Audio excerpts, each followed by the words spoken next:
Hello. It is. Hello, also. Time for the news again. It is, yeah. This time we've got a slightly darker room, so it's a bit more comfortable to be in. Though hopefully you don't notice too much. I don't know if... Yeah. It's a little bit more atmospheric, I find. We had filming to do, so a bunch of lights got ripped down, and we've sort of hastily put them back up again. But I don't know. I think mine looks kind of scuffed in the lighting, but You're yours... a little bit flat, but I'm fairly dramatic here with the... Yeah, you are very dramatic. Yeah, which nice. fits how I generally am, believe it or not. Yeah, well, that's good. I'm just going to bring chat up. But yes, we've got things to talk about today. There are big class buffs. We maybe have got a campaign or patch name being data mined for 10.1. Yep. Fun new lore books, which we've had a lot of fun with, actually. Rat Paladin, you guys exist again, maybe. Yeah, and a bunch of other things. The It's rationale for the Red Paladin stuff is pretty much on point as far as I've seen so far. The new ability looks cool. It's also a StarCraft reference. The lore books are interesting because we've had some stuff. We've had some fun already with the video that just went live yesterday, I believe, and then one that's going up soon that kind of dig into the revelations we found in like what it means for the very much future of the game going forward. And then there's even like that was like I think some of the lore books from Dragonflight, but then some of the like one from the PTR, and there's even more where there's like another like 6 books on the PTR. We haven't got the text for them all yet. We just know the names are there, and everyone's going, "Oh, this is going to be big revelation time, big." Yep, Steve's making moves. Yeah, and the moves will be largely taken in better faith this time because so far they seem very good. And I mean, the first step is, I don't know if you've watched the video, or no, sorry, that video's not live yet. But when they take a step to unretcon something and bring it back to the original canon, you kind of go, you know why people were upset, and you're not doing that this time. Hell yeah. But it's quite funny because they're unretconning a retcon that Chronicle made, but then people are angry because... So, Chronicle retcon things, so people were angry initially, and now that Chronicle retcons are being unretconned via new retcon, people are angry that that is being retconned because Chronicle wasn't supposed to be retconned, and then Chronicle was retconned into being just a perspective. Retcon. Operating lore is challenging. I think that's the takeaway here. Not that excuses 47 retcons, but we're here, and they actually sorted them out. No, we haven't already talked about Ret Twins Life. We haven't done that yet. What's that? The Ret stuff. Oh, I thought you said Riot Twins Live, and I was very confused. Oh, no, the person was Twins Live. I haven't talked about Ret. I felt like Riot Games had done something big. No. Well, I mean, they probably have. That's annoying them. Did they do something recently? They fired people. Oh, yeah, it was who didn't. But it wasn't that many. It was quite funny, the whole Disney announces this movie, that movie, Zootopia 2, and 7,000 layoffs. Yep. Slip it in at the end, no one will notice. Mm-hmm. Yes, and the keen eye will realize that I tried to drink this backwards. Oh, did you? Oh, had to launch the abort sequence halfway through. Hang on. Delicious. Now then, who's been buffed? That's a good question. I haven't read this yet. Let's find out. I haven't either. First thing is first. Get yourself some heroic loot. Although, now that I have been the loot-funneled man, not on purpose, it's just I was the only peer. There was 2 cloth users in our raid of 13. And I was the only person who could use one of the tier tokens. Yep. So, Me and Leon just split all the normal gear, and I got all the gear. It was ridiculous. It's actually seriously is ridiculous. It's because I think group loot is very nice. I think it's a good change. However, there are certainly some, let's call them outdated experiential things that are kind of annoying, but they're only annoying because raid gearing feels pretty bad. Then comparatively. Then it's like Blizzard's problem is okay, but if they make that smart, then Goes you back just in. bring like you just really stack the armor types or something, and suddenly a character goes from 0 to mythic gear to a single raid. Yeah, that's where I think that you don't make it smart. You do something in the middle. Maybe you Yeah. like if something's unusable, you kind of go, oh well, what can we do with this? We can like, break it into something that maybe people, if as an example, if raid perhaps had some form of currency that you could spend to upgrade your gear, almost like the other two pillars of gameplay, maybe they could award that instead or something along those lines.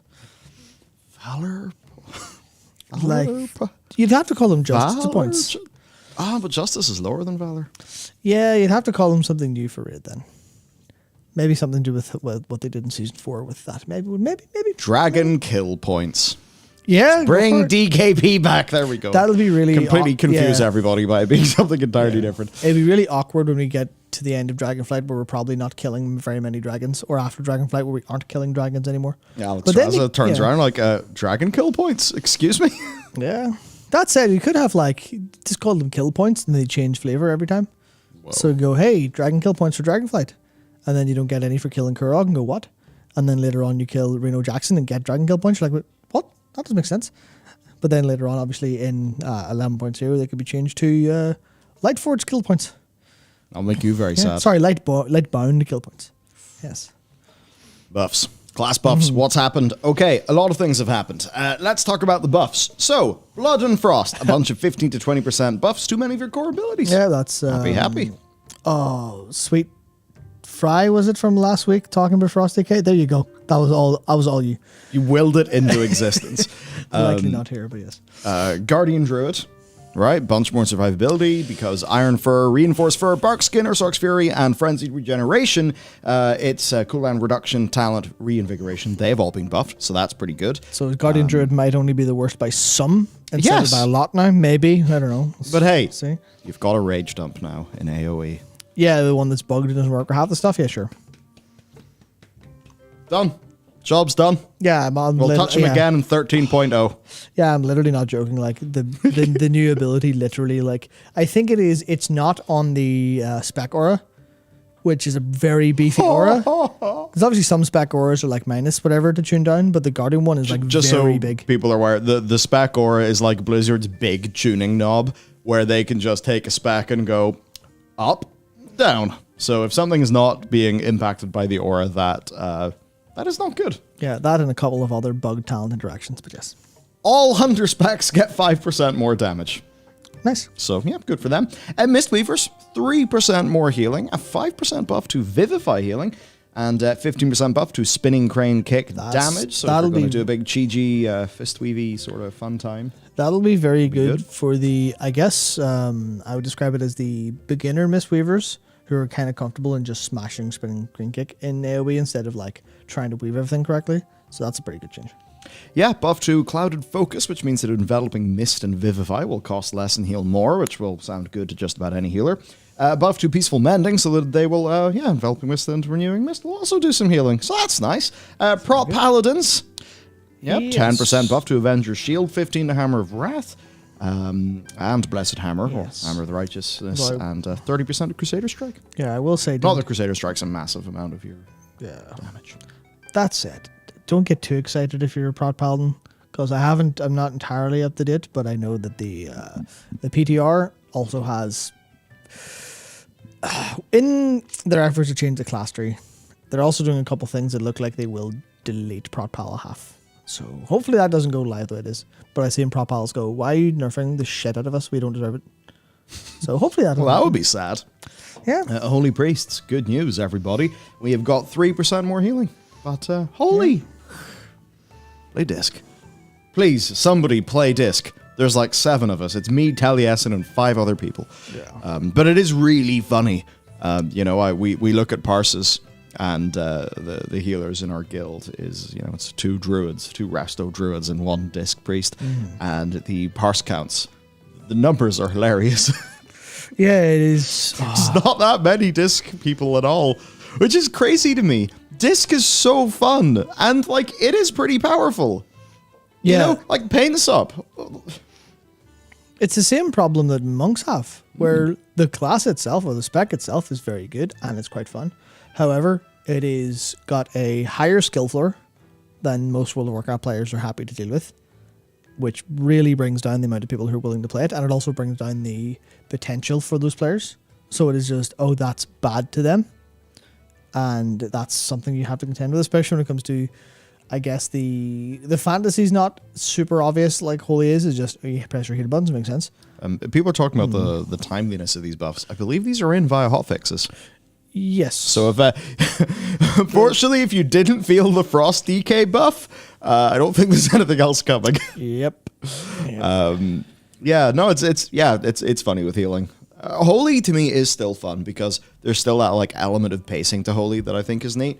But oh man, disc just, especially with Shadow Coffin and everything. And now that I've worked out that the talent is a thing, using the mass dispel talent that makes its cooldown and cast time way shorter, it's insane. The frost thingy in Diurna just gone. Yeah, Ice Red. There's just so many things. Frost Tomb as well. Bursting. Apparently, I can just delete the bursting affix. Yeah. So that's crazy. So yeah, disc priests. Let's go. Well, master spells, obviously, a Holy Priest thing too. But yeah. Yeah, priests. Priests are good shit. Resto Shaman, let's see. So, has Ian buffed his main? The answer is... He's playing Evoker, I think. He's playing Evoker? Yeah, and I'm not 100% sure that. I have seen people say that. Which is Flavor of the month. Yeah, I mean, literally, obviously, they are extremely strong in the raid context, which is where he plays. So yeah, it makes sense. I understand that. Yeah. It is better to launch your new class and have it be good and a bit flavor of the month than to launch your new class and all the people who got excited about it are now punished. Yeah, I mean, I imagine they want to avoid the problem they had with Monk, which is, hey, here's a new class. It's awesome. It might be the best class in the game. Why is no one playing it? Oh, no. Oh, no. Oh, the fantasy's kind of wrong. Oh, shit. But if they just go, it's way better, and everyone go, I guess I'll play it then. It's good. Sweet. Sure. Yeah, no, monks are friggin' sick. Yes, so class-wide buffs to Healing Surge and Chain Heal, which are mostly, of course, resto things, and 10% buffs to Healing Wave, Healing Rain, and Overflowing Shore. So that's good stuff. And then for the Warlocks, class-wide 35% damage buff to both Inquisitor's Gaze, Falbrage, and Summon Soul Keeper, 20% buff to Soul Fire, 5% to Incinerate for Destro, 30% to Vile Fiend, 15% to Wild Imp for Demo, because they felt they lacked a bit of single target. And for the nerfs, yep, Ian has investigated himself and found himself 5% too strong, because Preservation Evoker has been reduced by 5%. That's funny. Now, now that I've been playing Disc, I would like to try Preservation, just because it's so crazy and different to what we're used to. And also, I'd be leveling.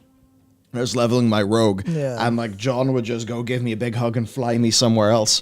And that seemed kind of fun, because once you're a priest, one of the things you realize you can do is you can life grip people, and it's endlessly entertaining. Not that, you're ever able to actually... I think I've used one life grip in a fight properly. There's just not a good sign. Yeah, there's a lot of cases where it's slightly optimized. Unless you were, if you were, as an example, a Mythic Raider on Razageth, you would be probably one of the most valuable buttons in that whole fight. Because if you don't have priests with life grip, you have to bring evokers or someone with movement. Whoa. Yeah, Dagger was going through or he's showing us his guild's rotations and assignments for actually surviving the pushback on Razageth and Mythic. And it is full on, if you have evokers or priests, you're fine. If you have paladins, sorry. Because the pushback is so strong and gets stronger every time that you just die if you don't have a priest to grab you. That's just how it works. It's a very interesting group problem-solving fight, I think. I don't know how well Mythic Raiders will actually enjoy it at the end of the day, but to me it's like that. Hey, you focus on utility with the talents, You use a utility in a fight. Sounds good to me. I like Rosageth so far. I think she's fun. Yeah. I think she's apparently people say like she's relatively hard, heroic end boss. But I mean, I can't really speak to that. But I'm really enjoying the heroic progression. Yeah, it's hard to say because I think I have felt this raid has been a lot easier. But I think it's that it's a little bit simpler, not that it's easier. And because it's slightly simpler and Dragonflight is such a better expansion, our guild has showed up substantially better and way more engaged, way happier to play the game and actually get stuff out of it. I feel like, because I even like looking at my own like historical parses and saying, oh yeah, when I was playing Nathira, when I was enjoying the game in Shadowlands, before I guess before the weight of having to play it was just leaning on my back, I was like, oh yeah, I played very well. Went back to Legion, looked at my parses, went, hell yeah, I played really well back in Legion, I really enjoyed the game more. Didn't read much in BFI. My parses in Nilith weren't bad. And then I look at this one, go, yeah, these are good. Then I look at Sanctum and Sepulchre and go, oh, Jesus. I clearly just showed up and put the time in, but no effort. Like, it's very obvious then. Very obvious. And finally, Resto Druids. 3% nerf. Okay. Make it 50. I want better parses. That won't make... Yeah, okay, we'll tackle it. If the other healers in our team now do 7 healing, then I'll have a higher parse. Yeah. And also the whole raid will wipe. We'll all die. Yeah. Yeah, I'm very happy. I was looking Careful at them, what I wish for. I was looking at these and saying, oh yeah, those will be really helpful with us taking out Razageth with the like blood decay damage buffs and all the other damage. I was like, yeah, this is going to be great. And I saw the healing, and I just went, oh, because I think it might end up being a little bit of a healing fight towards the end. And I was like, oh, that should be okay. I think we're a capable healing team. It'll be good. Yeah, I hope so. So on your head if it's not. Yep. The community feast has been improved. Don't know about you, but man, it's kind of hard to get work. Was hard to get work. Yes. So there are 2 new ways to progress your weekly quest. Number 1 is to loot a chunk of meat and it drops on the floor whenever the way you kill a beast and it just goes into meat, which is kind of fun. That or finding fish and fish parts located across the village and tossing them into the soup. And also, to get more progress, just press yes, chef. Yes, which is, you get 2 points per task. And also, once every 1.5 hours instead of every 3.5 hours. Yeah, that's a major fix. Oh, yeah. It's the same with the Siege and Dragonbane Keep where... Like, obviously, you kind of go, well, it's your fault. You could just, like, check when it's going to spawn and log in. Ships in the night for a week solid. Yeah, that's what happened to me. I had the Aiding the Accord quest for almost 2 full weeks. I was participating in Community Feast. And every time I logged on, I was like, oh, yeah, there we go. I just missed it. Oh, I just missed it. Oh, I just missed it. Because obviously, when, you're at work, you come home, and then you go out again, come back. Why am I missing it every time? So now it's every 90 minutes. It should be better. And also, if you're like quite behind on your Tuskar rep, you will be able to literally just farm it out way faster this way. That means you'll be able to, like, if you're playing the game for like a 6-hour session, you'll have 4 feasts, which isn't going to be huge, but it is going to be a decent couple hundred. Like, yeah. Also, Jax Rebel, thank you for joining. Up as a member. We will have the alt gearing guide. I think that's going up tomorrow for members. Yes. And Caligula, hey, thank you for the $10 super. 14 days to release must be crazy around here. Good luck, Godspeed. I can't wait to play it. Thank you. Yes, 14 days. It's 2 weeks. Yeah, our game launches 2 weeks from today.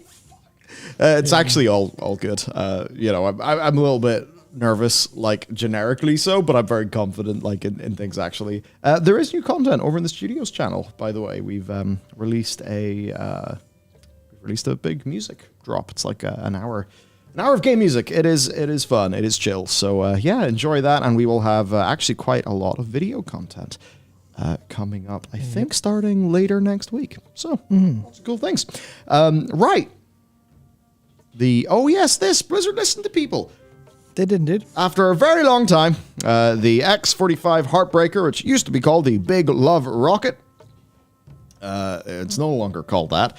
And its drop chance has been greatly increased. We do not know how much by, but I imagine once this is all said and done, maybe... people have like isn't it the Wowhead add-on? that report stuff back to their database. Yes. That can do drop rates and things like that. So, perhaps once this is all said and done, we'll actually be able to see if that drop rate has changed over time. But yes, they have made it so that the first heart-shaped box that you get every day across your BNet account will have a greatly increased chance.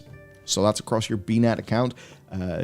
There is, unless you have 2 BNet accounts, in which case, I mean, what's the point in grinding the amount across the 2? But basically, they just don't like that. And they've done it in such a way that they also don't really want to be incentivizing people to just do this on loads of different accounts, which is good. Because, like, if it was every World of Warcraft account, then technically you could just get a bunch of WoW accounts. So, yes, good change, I think. Good change. Yeah, it's a little bit of a quick change and very not, like, super thought through. They could have, like, maybe, like, hey, we'll redesign the acquisition overall. But they still are just going, hey, this is just greater. But I think that you can tell how fastly or how quickly it's introduced because there's no indicator in game whatsoever. To be honest, is unfortunate. I think they just realized, oh shit, it's that time of the year again, and we forgot to tick this off our list. Yeah. Let's do a hotfix to make the people happy, which is totally the right thing to do. It very much seems that way indeed, yep. Other things, the Horde Hall of Fame is closing this week, so for about 3 people here, that's going to matter. Congratulations, you're good at the game. As for the Alliance, 26 Alliance guilds have defeated Mythic Razageth, while, a lot more, 109 for the Horde. So, as always, the Alliance are a little bit sleepy on the, that side of things. Especially as Dakor points out, with the Chinese servers offline, that's a lot fewer Alliance guilds, because the Chinese were pretty Alliance heavy on their, I'm not sure about overall population, but in Mythic guilds, they were definitely the ones coming in and filling up the last couple slots for Alliance historically. So it is full on it's wow, Horde dominance. Unwinding that culture is going to take a lot of time and a lot of effort. And also some racial rebalancing, I imagine. Yeah. A little berserking. Oh, yeah. It's a bit weird, like a whole country just it's gone from WoW. And it's not like we'd ever notice in game, but, it's like, boom, gone. Yep. Wild. Right, the next thing. It's a sad day. The only feature of patch 6.1 is being removed. It's a sad day for World of Warcraft. Yeah. Oh, don't sell it short. You could have your garrison visitors. Come on, man. Don't sell patch 6.1 short. Class. Twitter integration for World of Warcraft is going to go. I wonder why. Oh, yeah, the API changes. Yeah, Twitter said, okay, if you want to keep this integration, you have to pay us. And they went, no, we'll just remove it. No worry. Yeah. Sweet. Fantastic. I meant to look and see how many people still use that. I know there's definitely people, but I think they might just be screaming into the abyss and not that many overall. Yeah, I think that,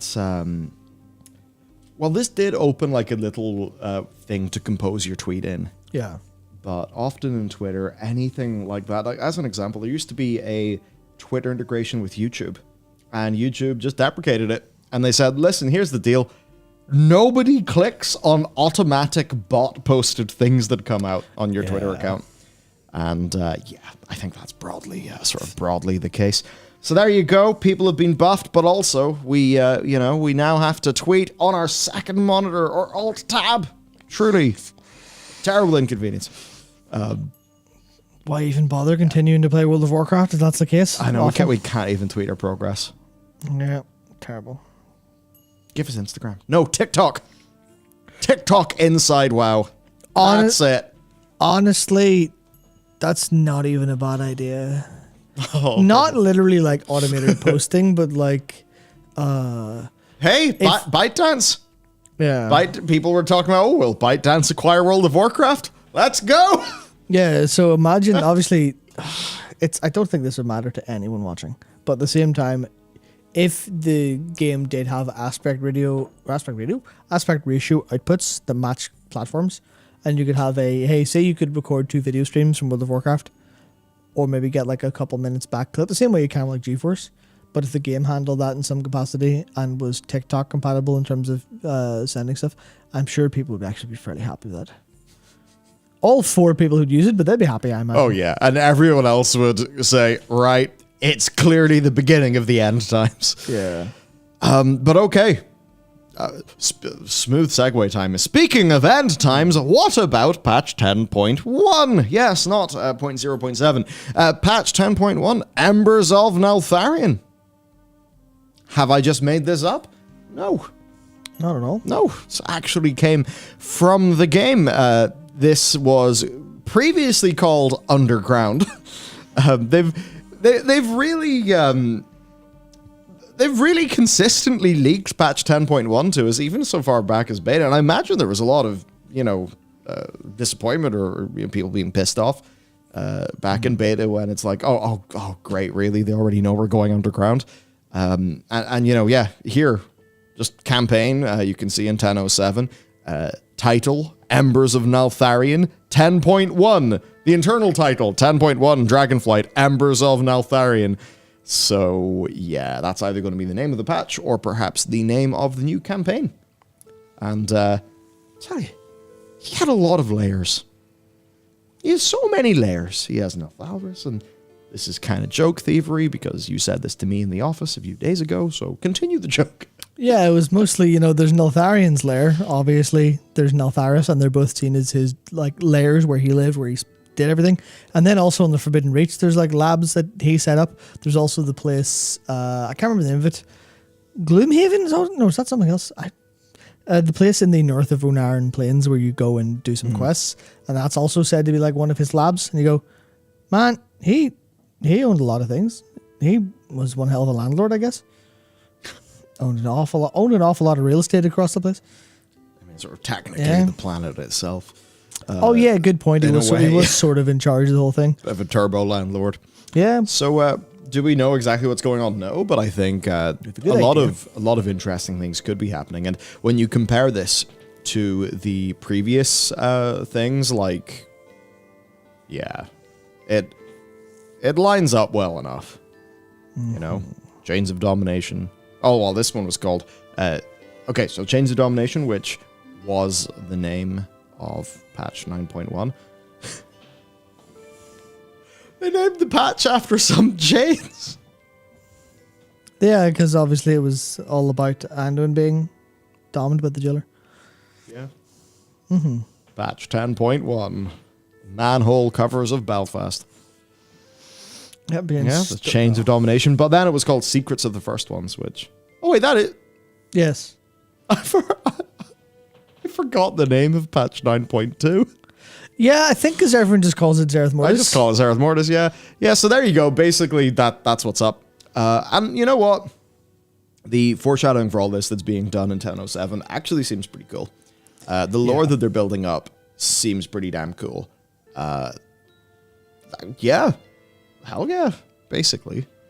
Yeah, I think one of the things is, I guess there's a lot of things that we would have seen as roughly innocuous, and just kind of, this could kind of mean anything that you spotted in the game. Eternity's End. Eternity's End. That's right. Yeah. There we go. Yeah. Oh, yeah. That's why it was. Yeah, because they're saying it was the big end of the story, and everyone went, "You made that up. You're talking out your ass." Sorry, but I think it's interesting that the Underground League shaped so much speculation, and I think it's almost interesting where I don't know if we'd have picked up on as much if we didn't have that little bit.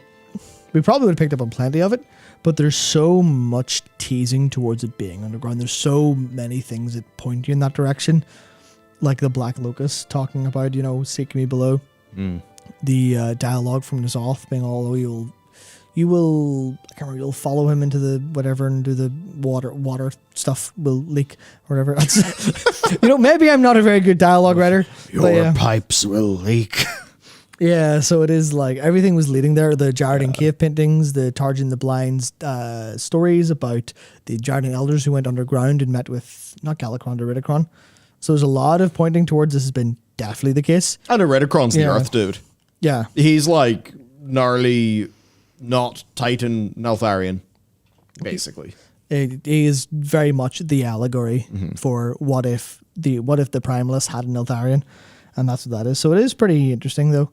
Overall, I think Embers of Neltharion proves that we're probably going to find an awful lot more about him down there, which will mean he probably has more layers. More layers? Yeah, it'll just be who's down there, what's down there. The Jarradine are down there. Did Neltharion deal with the Jarradine in any capacity? Mythic Plus Season 2. Neltharion's Lair. Nethalrus, the lair of Neltharion. Gloomhaven, just all of his layers, the whole thing. That'd be pretty good. That'd be pretty cool. Yeah, and actually, we'll soon get into some lore books that help with this. But overall, then, it's a brisk enough pace of development, isn't it? Depends.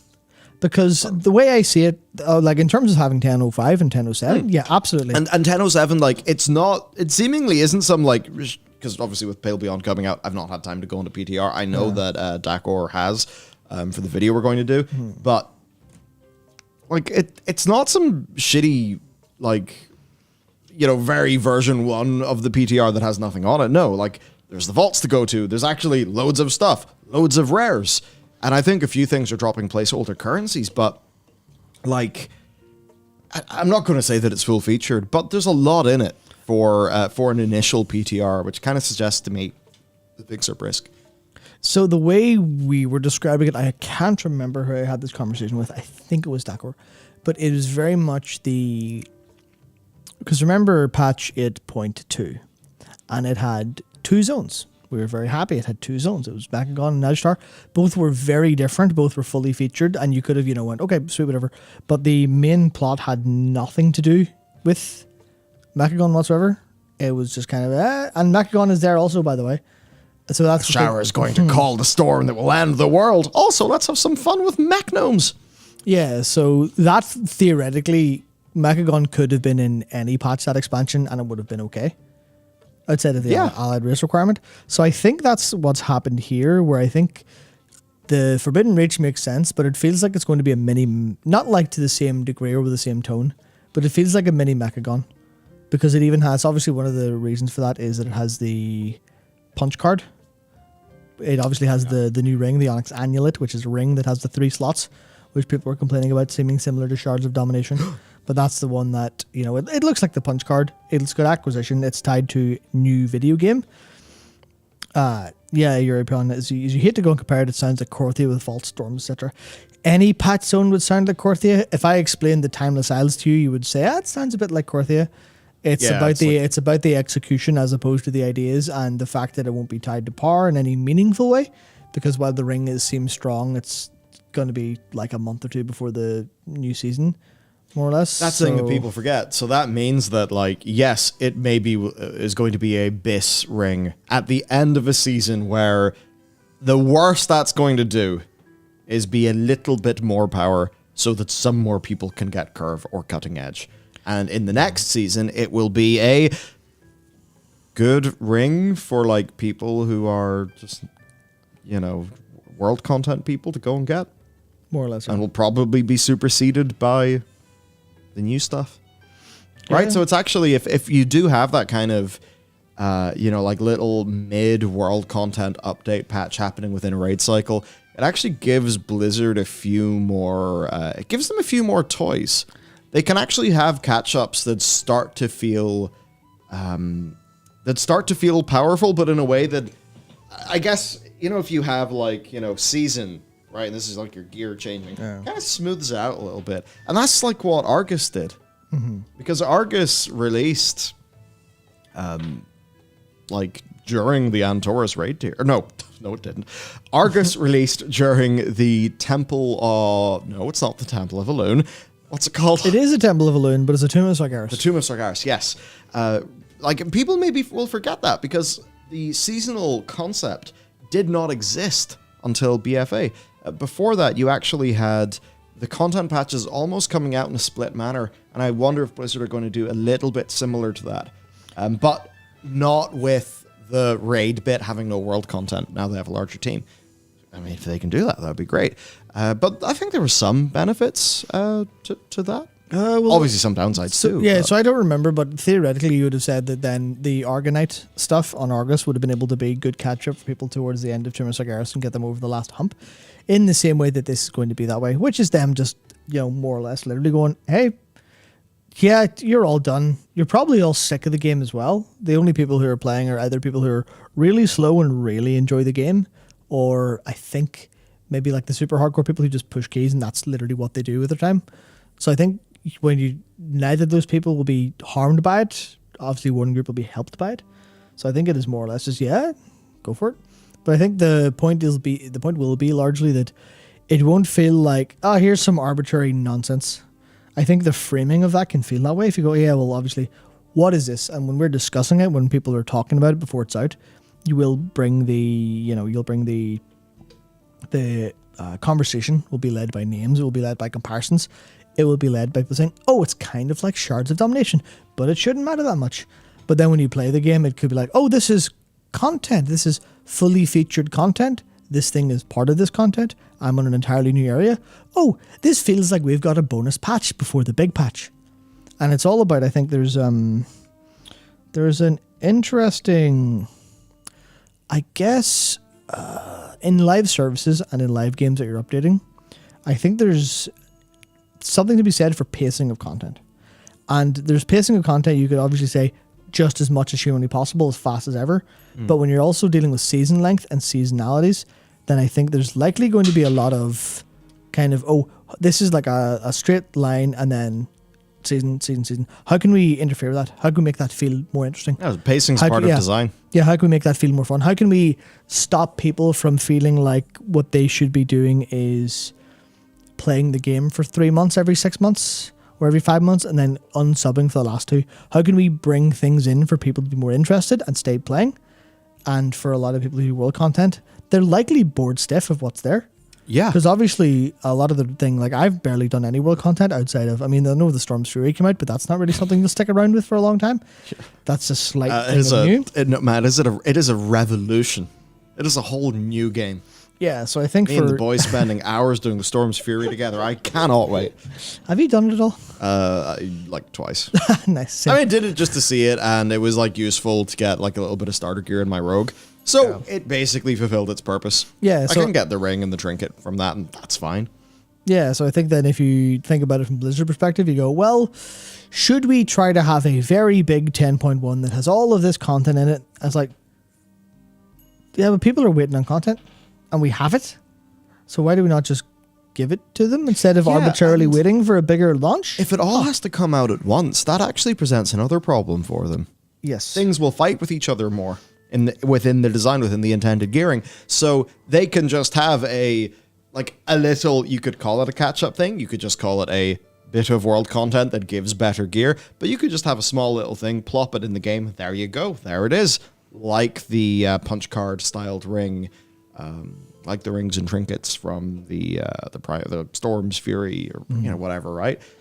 Whereas if you put all of those things out at the exact same time, at the very start of a season, then a whole bunch is going to be sort of a bit left behind. Yeah, I think it was. I'm trying to think of an interesting analogy from the real world, and the only thing I can think of is getting like a 7-course meal instead of 2 large courses. But that doesn't really make sense. I knew you were going to go for that. Of course, I'm going to go for food. Yeah, because whenever you go for like a fancy meal that's got like 8 courses, they always pace them out in terms of time. Specifically talking about you, me and Dickie going to Ox that time. Yeah, so I think they don't just go like, oh, you came here for food. Well, we're not going to time gate this. Yeah, yeah, that's the fun of, is it time gating or is it pacing? If it's good, it's pacing. If it's bad, it's time gating. Yeah.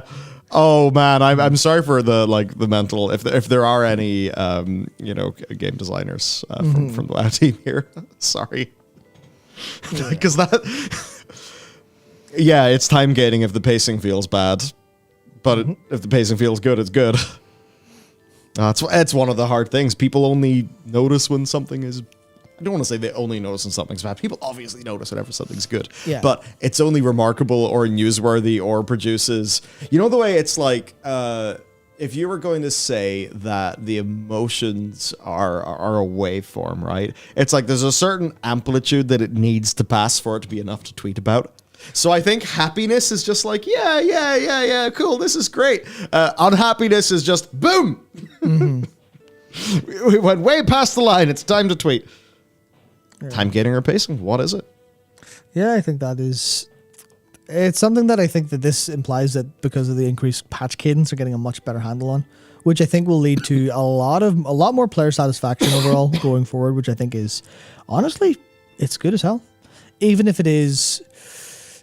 I'd say for a lot of players, the problem is that it doesn't really impact if you're a seasonal kind of player, because you go, well, this isn't for me because I want more dungeons, I want more raids, I want more content. That's that. It's not really here. So maybe if they can, it'd be hard to.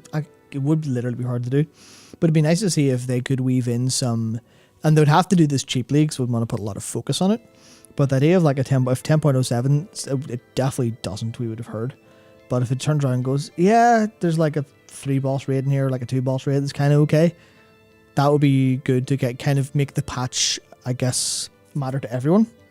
Instead of, because I think you have to deal with, I guess, optics an awful lot. And if you have the players who are the most vocal of World of Warcraft, most notable, which will be largely the esports kind of players because of the following, there's a decent chance they see 10.07 and go, we work, that's good, but everything else, whatever. And you'll have a lot of players see that and go, oh, well, I guess the patch is bad, when a lot of more casual players could be a lot happier. Yeah, there's a bunch of vaults to go into with stuff to do in them and new stuff, a campaign, etc. Yeah, so I think they do. It'd be nice to see in the smaller patch in the future they can find a way to weave in-game content inside the seasonal bracket. But I think that's a little bit of a pipe dream, and also me just kind of having an idea and going, oh, it'd be nice, wouldn't it? That'd be nice. I just want more small raids, just because there's loads of bosses that would be really cool to fight. Yeah. But they don't often have room to put them in, I think. Yeah, it's like if all that world boss time, or at least some of the world boss time, just go into something that's not world boss. I want a Sarth. Where's my Sarth? To be fair, I think the world bosses are... They clearly don't take that much time. Okay, fair. They definitely don't. Like, there's an idea, and it'll take time for them to script them in, obviously, because especially these world bosses have kind of like the 9.1 ones and a little bit of 9.2 ones. They do have a little bit more effort going on. So I think there's like enough effort, but not like full raid designed here. This is, you can just zerg them. It's just what will they do that people will die to if they stand in it, which is very different to otherwise. So I imagine there's like almost no overlap in resources there, or very little. Whereas to make a raid is a lot more effort, obviously, of course. Yeah. Data mining. Let's talk about data mining. There's some cool things. One of these things we've actually done a video about. And okay, I was torn in this because essentially with a bunch of filming, one of our cameras, we actually think because of a lens adapter, it meant that I'm not perfectly in focus. So the video's there and it's edited, but really I should re-record the A-roll. That being said, I know a lot of people are okay just, listening to a video. Yeah. So I think for the members and patrons, I will put that out. Yeah. Even if the focus is a bit soft on the bits that are my face. Because let's be real, the bits of that video that are cool are the custom things that Nikki and Laced did, not my face, which is there in every bloody video. So the bit that matters is in fact in focus. So yeah, I'll put those out. But this is really fun to talk about. If you enjoyed the video we released in the channel yesterday, I think this is kind of not continuing along the same lines, but it is the same vibe of lore. But yes, my whole bit about retcons and is it a bad retcon if you've retconned something that people were angry that it got retconned and you've retconned it back to the way that it was? Who knows? Maybe it being a book that people bought will change the equation of that. But anyway, data mining. Let's talk about it. So number one, and this can be some new speculation, in-game lore books. So we have lore books, Forbidden Reach, which if I just look at this is 3761, and this says 0, and these all say 3761, so I'm guessing this is some sort of is this an achievement? Yeah. And its constituents? Cool. It is, yeah. So we've got the Burden of Lapisagos, the piss dragon. No, it's Lapis Lazuli, which some people who know about the real world will know as a thing that comes from the earth, and people like me will know is the blue thing from Minecraft. Yeah, if you know it from Minecraft, sad. You should know it from a lot of crafting JRPGs, because they started using it a lot first. As you well know, the only JRPG that I had played is Lord of the Rings: The Third Age. Yes, Yes. of course. Yeah, and for anyone who doesn't remember, Lapisagos is the Lapisagos. Try to ignore the Lapis? Lapis. Yes, Lahi. it's the dragon from the Drakthir, the one that was the one that was mad and tried to kill the Drakthir, because that's The very start of the Forbidden Reach. Yeah, because that's an unresolved bit of story, is why there was a mad blue dragon who was there trying to do that, because the blue dragons are largely united now under Caligos. Everyone's going, well, that's interesting. What was that about? He's called And that's, Lepisicos because he was pissed. Angry. likely, obviously, the burden of Lapisagos clearly was given some sort of duty, had it made, carry it out. Maybe something went wrong over the time. Ideally, this will be a little bit of character into the Drakthir and why that happened. Yeah. I mean, how did he get there? How did he know to even look there? Is this something that crazy Malagos had figured out and then we killed Malagos? I suppose. Who knows? We have a soldier's journal, which I would imagine is because of the way the Drakthir are, they are like a regiment of, maybe regiment's the wrong word, but they're a bunch of soldiers. They very much treat themselves as soldiers, like it's very clear from the start. Very military. So I imagine that this is some sort of journal of the big battle where they get their asses handed to them, and then Neltharion uses his big purple goo to defeat Rezageth. Or was it Rezageth? Anyway. It was, yes. Which I guess that's kind of interesting, because the way they lose loads of their memories. Well then, will they feel betrayal? Will they feel confused? Will we maybe get to see what Neltharion does? Because we just see Neltharion use the big evil, and then they're just suddenly in stasis. Now I imagine he didn't just, I can't really click my thumb, but I imagine there you go. He couldn't have just done that and they all were in stasis. So there's things that happen there that I think are an opportunity to characterize Neltharion. Yep. We have a Song of the Depths, which, what the hell could that be? Because, song, there's often a lot of, creation, right? So songs of creation, that's... well, if you want to be super obvious about it, Siren, Song, Depths, Naga. Oh, yeah. The Naga are basically everywhere. Everywhere there, yeah. Everywhere there's a shore, there's Naga. And they do show up in Forbidden Reach there as part of the enemies you'll be fighting during stuff. So it'll likely be some stuff on there, which is interesting because either that will be an offshoot of the the Naga overall, or maybe Ashara sending commands from wherever she is. Maybe, theoretically. It's actually an opportunity for Steve to let us know what's up with them. We've got the return of the Night Squall. Of course, you hear Squall, you think of storms and Naga and things. We have expedition notes. Expedition notes? Is that a Naga expedition? Is that another expedition? Is it an Avalorn thing? Because the expeditions that went there? Once again, who knows? But all room, I think, for good lore. Words of the Wormslayer. Yeah, the Wormslayer being this... Well, okay, there's two possibilities. There's I can't remember her name. Janice. That was her name, Janice, which is an interesting name. But there's a Vrykul in Legion who was part of a story. And basically this Dragon Slayer, this Worm Slayer, landed on unknown shores and fought a load of dragons. Tarjan the Blind also has a tale about one that showed up. However, the difference is, I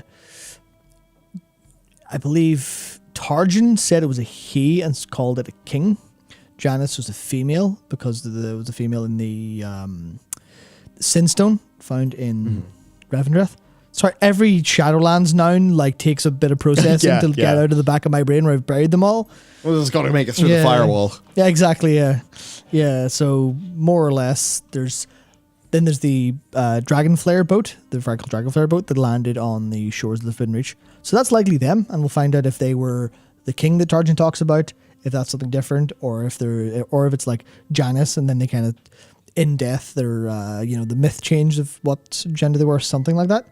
But generally speaking, there's a lot of kind of really interesting things that they're keeping on top of, in terms of lore, in terms of not necessarily big lore, but in terms of stories and little beats that they're kind of carrying through and going, oh, there's a Legion bit. Oh, there was it mentioned in Shadowlands. Oh, here it's mentioned again. Very nice. So that's cool. Yeah. So there you go. We've got a bunch of books, and there will be a video coming out on the. Oh yeah, the final one. I should mention that. Yeah. Old Gods and the Ordering of Azeroth. The TLDR. Annotated, which is the important part. Yes. So this is actually a copy of a book from Vanilla.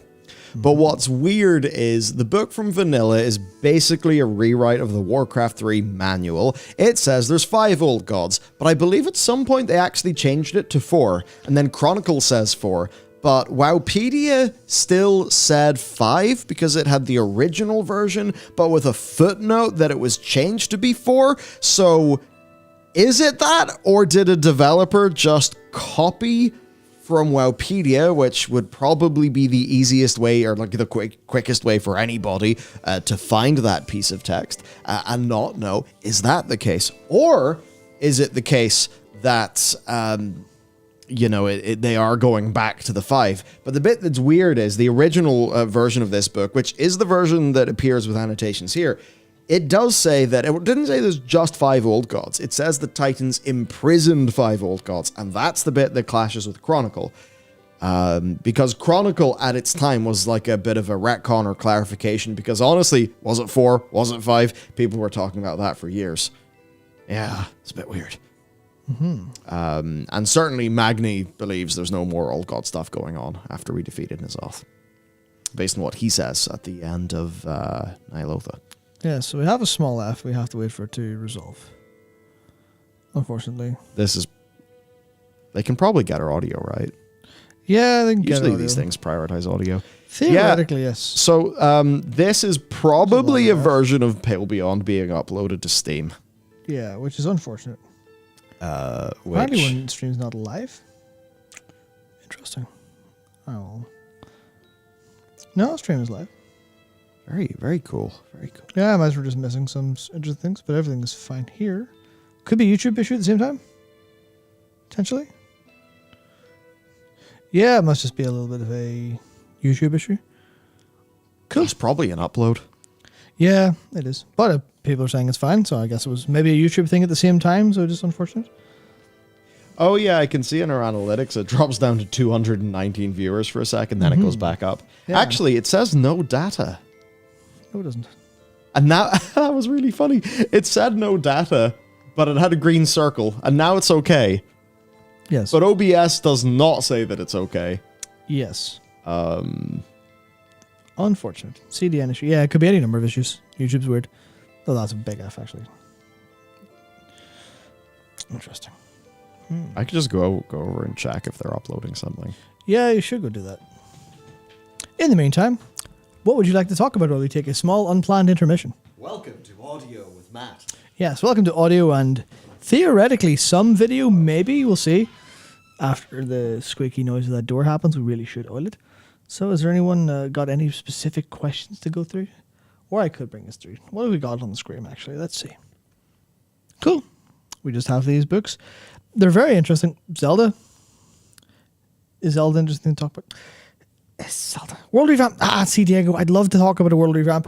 However, I'm not the one with all of the facts on the World Revamp. Oh, we've got some interesting... Was it an upload? Yes. But the upload is finished. Okay, good. Then we are completely as soon as I sat down. Cool. We're back. Yes. Yeah, it was just a build uploading to Steam up to the back end. So there you go. Very good. Other things, right? It's a whole new game because high-res mouse cursors are coming. I was waiting to say high-res studios. I don't know what's wrong with me. I say that as a joke, but actually quite nice. If we could just get high-res G-orbs and various other things, that would be cool. Holy power and so forth. So I will stop you for a second just because I asked if anyone had questions and then they'd ask a few. So I will go through them relatively quickly. $70 Zelda. Nintendo said that won't be the whole thing going forward, and they've spent billions in that game, or hundreds of millions at least. It kind of sucks, but it is what it is. Everything else, $70. Kind of, you can only rage against the machine so much before you get tired. Favorite WoW trinket for looks, honestly, has to be the Grief Torch. I just got one. It's very good, so I might be a little bit biased. What's been your best meal this week? I don't know, but a Doom box today, which is, I'm not even going to explain what a Doom box is. That went down well. I think so. Well, there you go. My best meal would be after a week of mostly eating various forms of Huel. we both had an extremely stressful day and got a cafe fish. Yeah, that would have went well. Yeah. You know the chicken bites? Yep. Now, they're called chicken bites. They are, in fact, goujons. Those were delicious. So that was a good time. Yeah, that's a good. We've also got World Revamp, which I don't think we'll talk about because we'll talk about that in depth, I'm sure, before too long. World Revamp? Yeah, but just asking, is there World Revamp expansion? Yes, what do you think about 100% it? confirmed.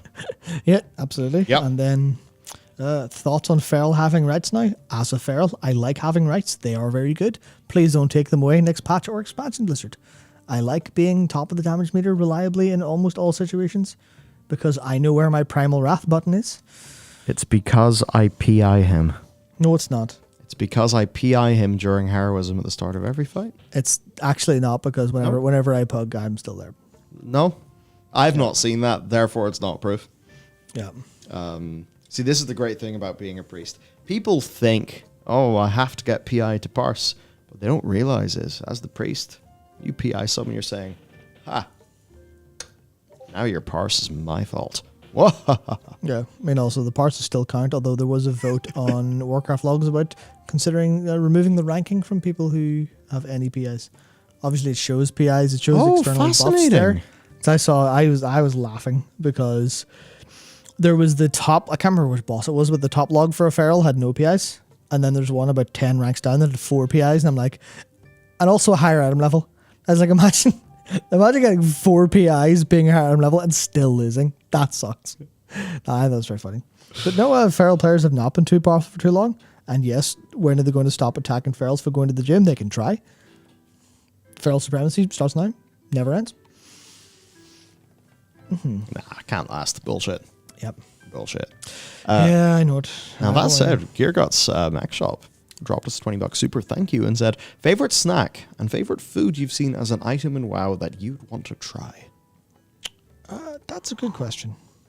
See, favorite snack's really hard because it changes over time. But Does what it? I can talk about is what's enduring, and that is most things salt and vinegar. Because I like things that hurt my tongue, apparently. WoW food item? Honestly, I don't know. It's really hard. There's so many of them, and you don't really think about them too much. And also, the past couple of expansions have been full of awful food. Like the Shadowlands food was terrible. It was like joke food, wasn't it? Yeah, it was joke food. It was joke Yeah. food. So I don't actually know anymore. Favorite snack? Your snack, that's a really good Would it be a question. jalapeno cheese? The jalapeno cheese Walker's Max is pretty good. Yeah, But I don't know if it'd be my favorite. yeah. I don't think I have a favorite snack. My favorite snack is what I want to snack on at that time, and that changes drastically, reliably. My favorite snack is snack, and that's the problem. Yeah. Exactly. Food Drop Super said, bronze dragon flight equals light dragon flight. Yep. Oh, that's a YouTube F. Theory?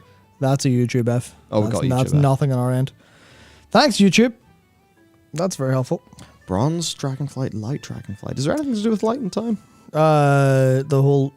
I have a feeling that somewhere there is a massive, like 5,000 word long Reddit post about this.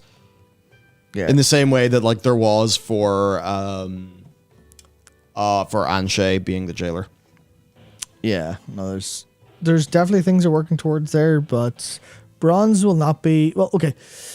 If you assume the bronze are one flight and the infinite is part of that flight, then they're not the light. However, the infinite being void and bronze being light in terms of the way they look at time, that makes sense. That makes sense. Another and that's F? Oh, goodness That's me. an upload F. Goodness me, this is a cursed evening. I may head in, see if there's more uploading going on. Yeah, in the meantime, continue to report what's happening because it is actually quite interesting. Because there's a upload stuttering from us and also YouTube at the same time. Very good. What else have we got? Where's the Netherwing and our dragon-based expansion? Soon TM? Soon TM? It is.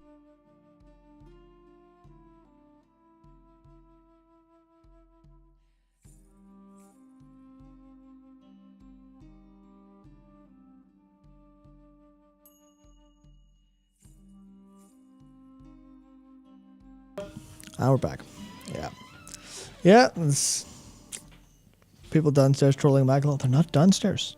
We're the downstairs. We're upstairs now, but we're the downstairs generally. Yeah, we're we're the downstairs people. Yep, absolutely. Yeah. Good. I'm back. Davis said, where's the Deathwing in our dragon-based expansion? Well, the answer is he's dead. Yeah. But actually, if there's time bullshit going on, that would be quite... It would be quite weird to make that happen, but it is a way that they could get some Deathwing being involved. I think it is more, though, the legacy of Deathwing.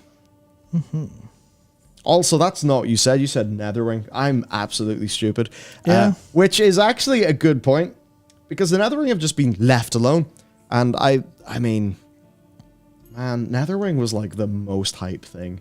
It was, if you started the game in and around when like a bunch of us started, like the pinnacle item to acquire, in the same way that like getting Epic Ground was humongous for the people who were, you know, like there in vanilla, like, man. Yeah, because like you needed the epic flying and everything, and oh man. Yep. Yeah. That was cool. So for all of that, I'm actually not sure what the current status of Netherwing is.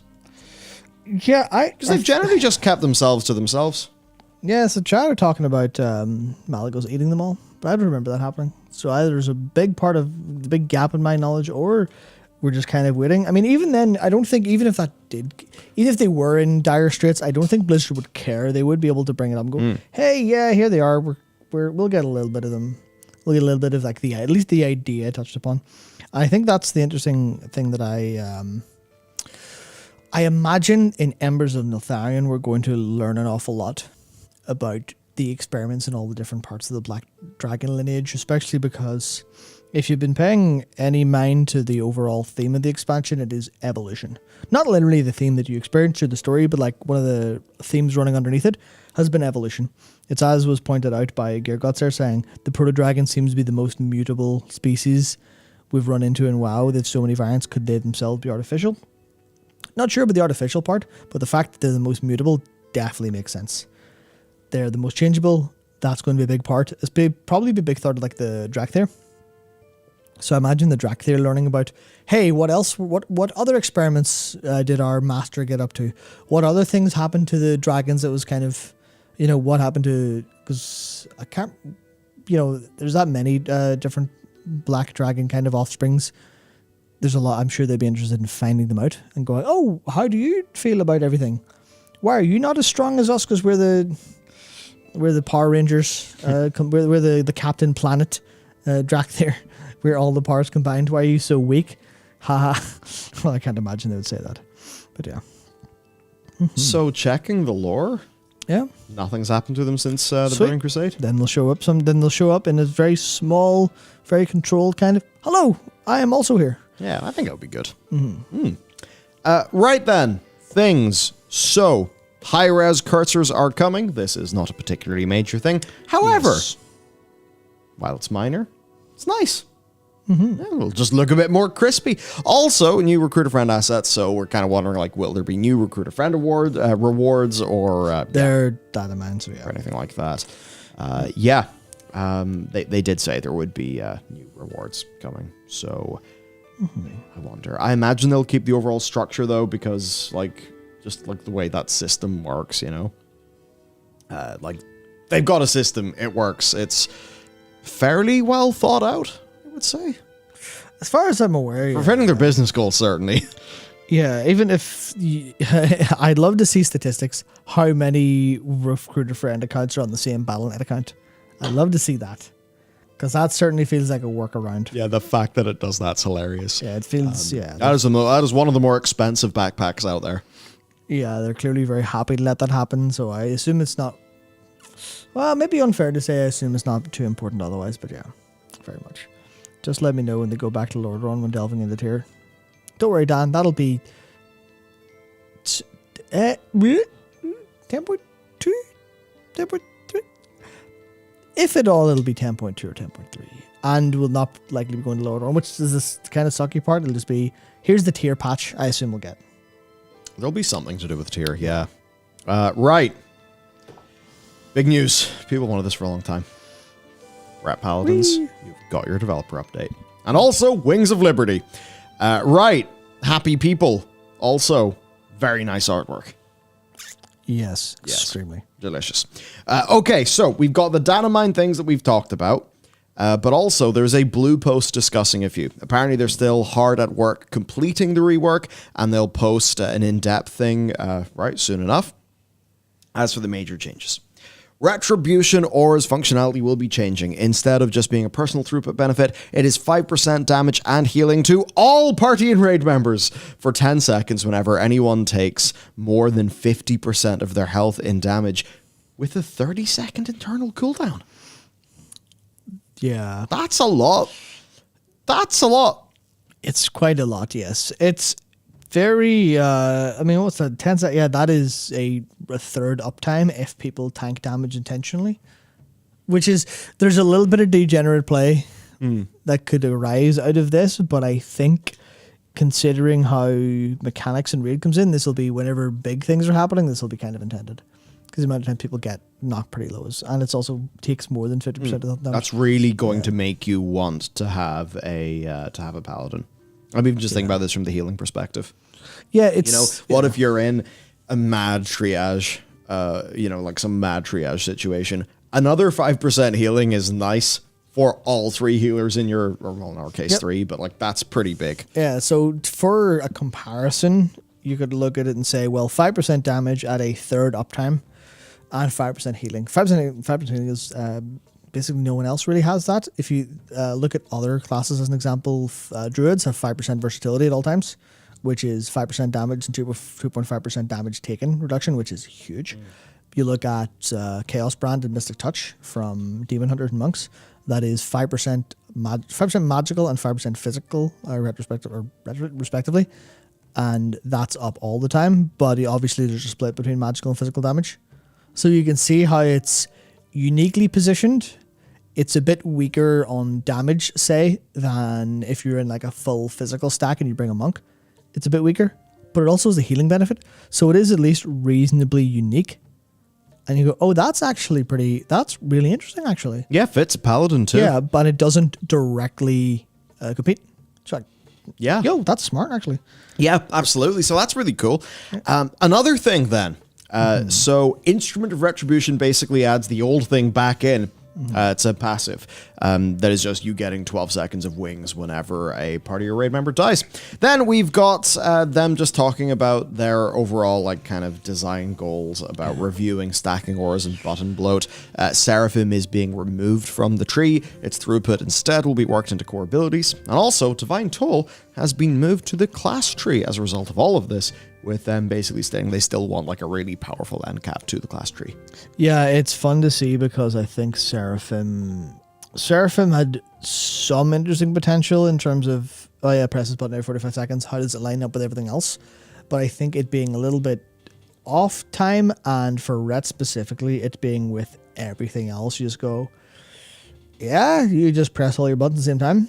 And because you've got so much damage built into this tiny window, then that's where all your damage is. Outside of this window, you'd absolutely tickle. I think that was a substantial problem with Ret Paladins and how they felt, where it's like, your burst is bursty, it's still not bursty enough, and your downtime is all the time, and kind of shit. You're like, sweet. So them removing that is also removing a button, so it is very... And per Darkor, it's nice, yeah. Mythic 20, it's a 1.66% DPS increase, which is actually... big enough. I mean, how many times have you just barely made it to the end of a boss? I mean, of course, they'll work all this into their tuning, but yeah. So there's that. I would say, though, as well as the DPS increase, I almost think the healing increase is more important. Maybe I would say that because I'm a healer. But there's this feeling of like, if that person dies and you lose your combat res, that has got a profound... a profound impact on if you are going to clear the thing. We'll see. I don't think the healing is that important, but only because obviously that ends up being if it's a 1.66 DPS increase, it's a 1.66 HPS increase. Yeah, but overall, HPS doesn't matter. The place where you want the HPS to be is where it's triage, which is where this will activate. Not necessarily.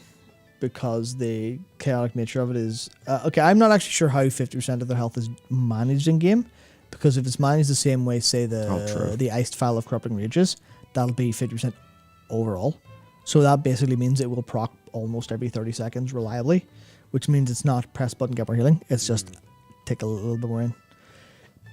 It should line up sometimes, especially after downtime, but... Yeah. Yeah, indeed. Hey, could you die? Reset my grief torch. Give wings. So that's... I've kind of taken the piss. Yeah, That's never going to make sense. No. Okay, well, it didn't make sense in the end, but it was part of Echo's strategy for defeating Mythic Razageth. What? They had farmed out grief torches, and they said, if we don't have the DPS to make this check, we will try a strategy in the last phase, which is we will have people individually die and stack grief torches and see if we can get a die, grief torch, die, grief torch, die, grief torch out of all of our DPS players and see if that's enough to tilt with it. grief They didn't end torch, up doing that, I don't believe. What does grief torch do again? Because I know that you have one now. It is a short channel, very large burst of damage. And it is on a 2-minute cooldown. When someone dies, it loses 90 seconds of cooldown. Okay, I see. So if I let somebody die in the raid, really, it's just me helping you out. It is a DPS increase for me and John, and I think Matt also has a grief torch. Okay, great. If you die in our raid, it is for the greater good, comrade. Yeah, so especially if you want to stack. Now the problem is, and I was really annoyed by this because it's only going to be a valid strategy for a very small period of time because Grief Torch is a raid trinket, not a Mythic Plus trinket. It will not be in the next season, which is where most of the ret stuff will matter. So unless they do something similar for like 10.07, if you want to play a full ret comp and just have like a blood for the blood god sacrifices for Grief Torch and wings, that'll be very interesting. Very. Yeah, it soon moves away from a noble paladin into a sort of like a space marine or like a custodian 40k thing, where it turns into like sacrifice the person, get more damage.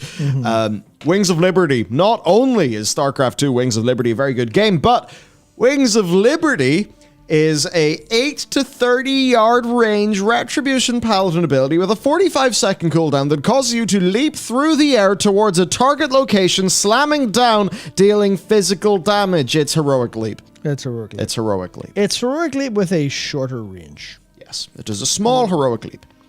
Let me double check that because I need to make sure I'm looking at the right one. Yes, it is 40 yards for...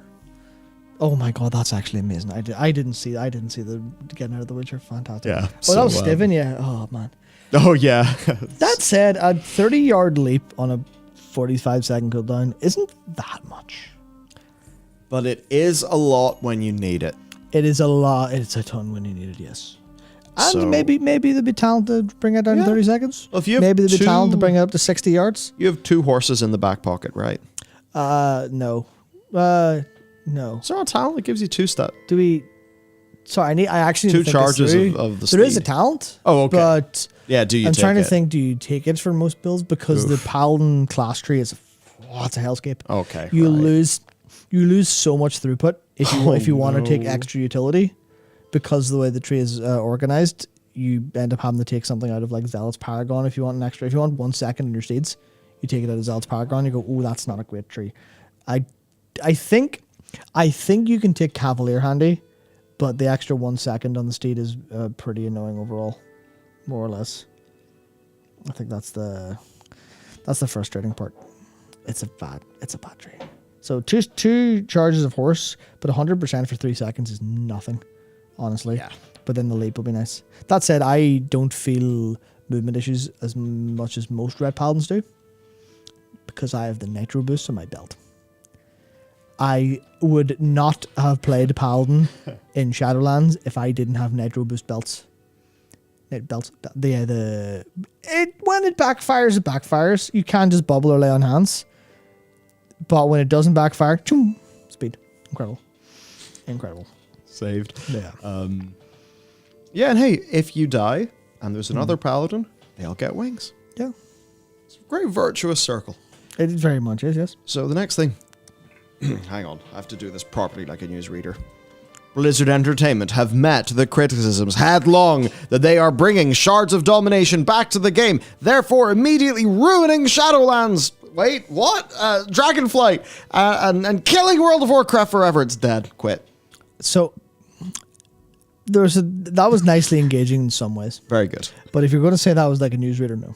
Okay, true. You need to watch a little bit more BBC. Okay, that's less BBC, slightly more America, slightly more that North Korean lady who retired, but like, the really animated, the super animated North Korean newsreader that everybody kind of made a sort of a meme character. But yes, we've got a little bit more on the primordial stones. Yes. So likely in response to increasing fear and negativity surrounding the gems, Blizzard have put out an official blue post clarifying some core details. Yes. Here is, by the way, a screenshot of one of them being inside a chest. Item level 411. Successful interrupts exhale smoke, dealing fire damage to enemies in front of you. Oh no, it's useless. Receiving heals can exude steam, healing yourself and 2 nearby allies. Nice. So, the TLDR. You acquire both the Onyx Amulet Ring and the stones exclusively through the Skara, I think? Probably Ziskara. Yeah, Ziskara Vaults, which is a new solo instanced dungeon with some fun puzzles to solve. Hell yeah. Now, as we know from some videos, puzzles can be very challenging for some mythic raiders. I love puzzles. I'm sorry, Lorcox. Yes, so the keys that you need to unlock doors in the chambers are obtainable by killing rares and looting treasures across the Forbidden Reach. The keys are BOA, so they can be sent to alts. And yes, this did mean that I heard people saying, oh my god, it's even worse. These are Shards of Domination, but with the original design of Torghast. And I've even seen people say that the vaults are themselves Torghast, which is all fascinating. I really wish I had whatever those people were smoking and or drinking and or eating and or had in their tea. Because that's not, being that unhinged sounds class. Oh, it was so much fun. Yeah. What it is they've put a fun thing in the game and there's loot in it. And also it doesn't fucking matter because it's coming in at the very end of a tier. Yeah. Yes, so what happens is you can crush your unused primordial stones into fragments that can then be used either to upgrade your favorite one via jewel crafting or to purchase newer ones from a vendor. They can be unsocketed without destroying them. It is Shards of Domination. It's good. Yeah. It's almost as if implementation matters. And they seemingly are taking steps to implement this well. And also, their intention behind this is to minimize random outcomes and allow you to customize and experiment with the amulet, similar to the Mechagon trinket that people liked. And they also clarified that by upgrading the primordial stones, the item level of the ring will increase up to a maximum of 424, which lets you scale its power up in a deterministic way. Incredible. Yep. Yeah. There was a chat comment that really had me thinking. And it is... framing is important because everyone goes, well, this is like the last thing that was in the game, which is Torghast. I was like, well, to hell with that. We don't want that. That was the bad one. We didn't like that. But then, Still Solo says, this gives me Throne of the Thunder King dungeon vibes.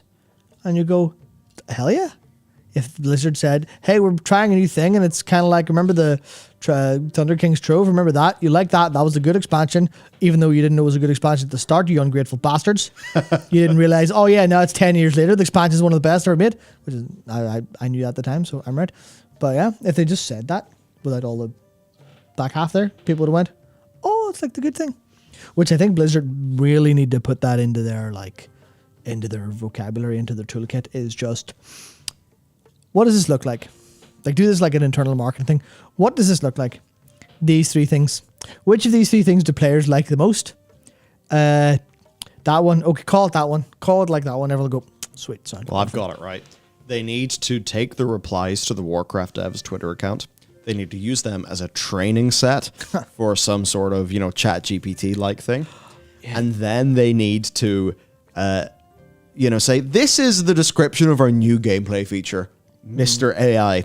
And then the AI will spit back all of the likely insults that they will get for producing such a feature. And if they had have done that with the domination shards, we probably would have skipped this entire thing entirely, and it would have been fine because they would have realized, yes, the robot we trained off our haters told us this would be bad. Yeah. This is not a serious suggestion. Yes. Also, we have Sweet Fry showed up. When we read through the patch notes earlier, noticed the buff, we did call you out and saying, yeah, we'll DM you the address. You can send the check there because clearly us bringing it up. So did that. Blizzard definitely didn't completely know that was underperforming horrendously, and they haven't they haven't been slowly touching it up. But anyway, yeah, it still needs more work. As a team, we'll take the credit, even though it probably had nothing to do with us. Yeah, these stones seem pretty good, more or less.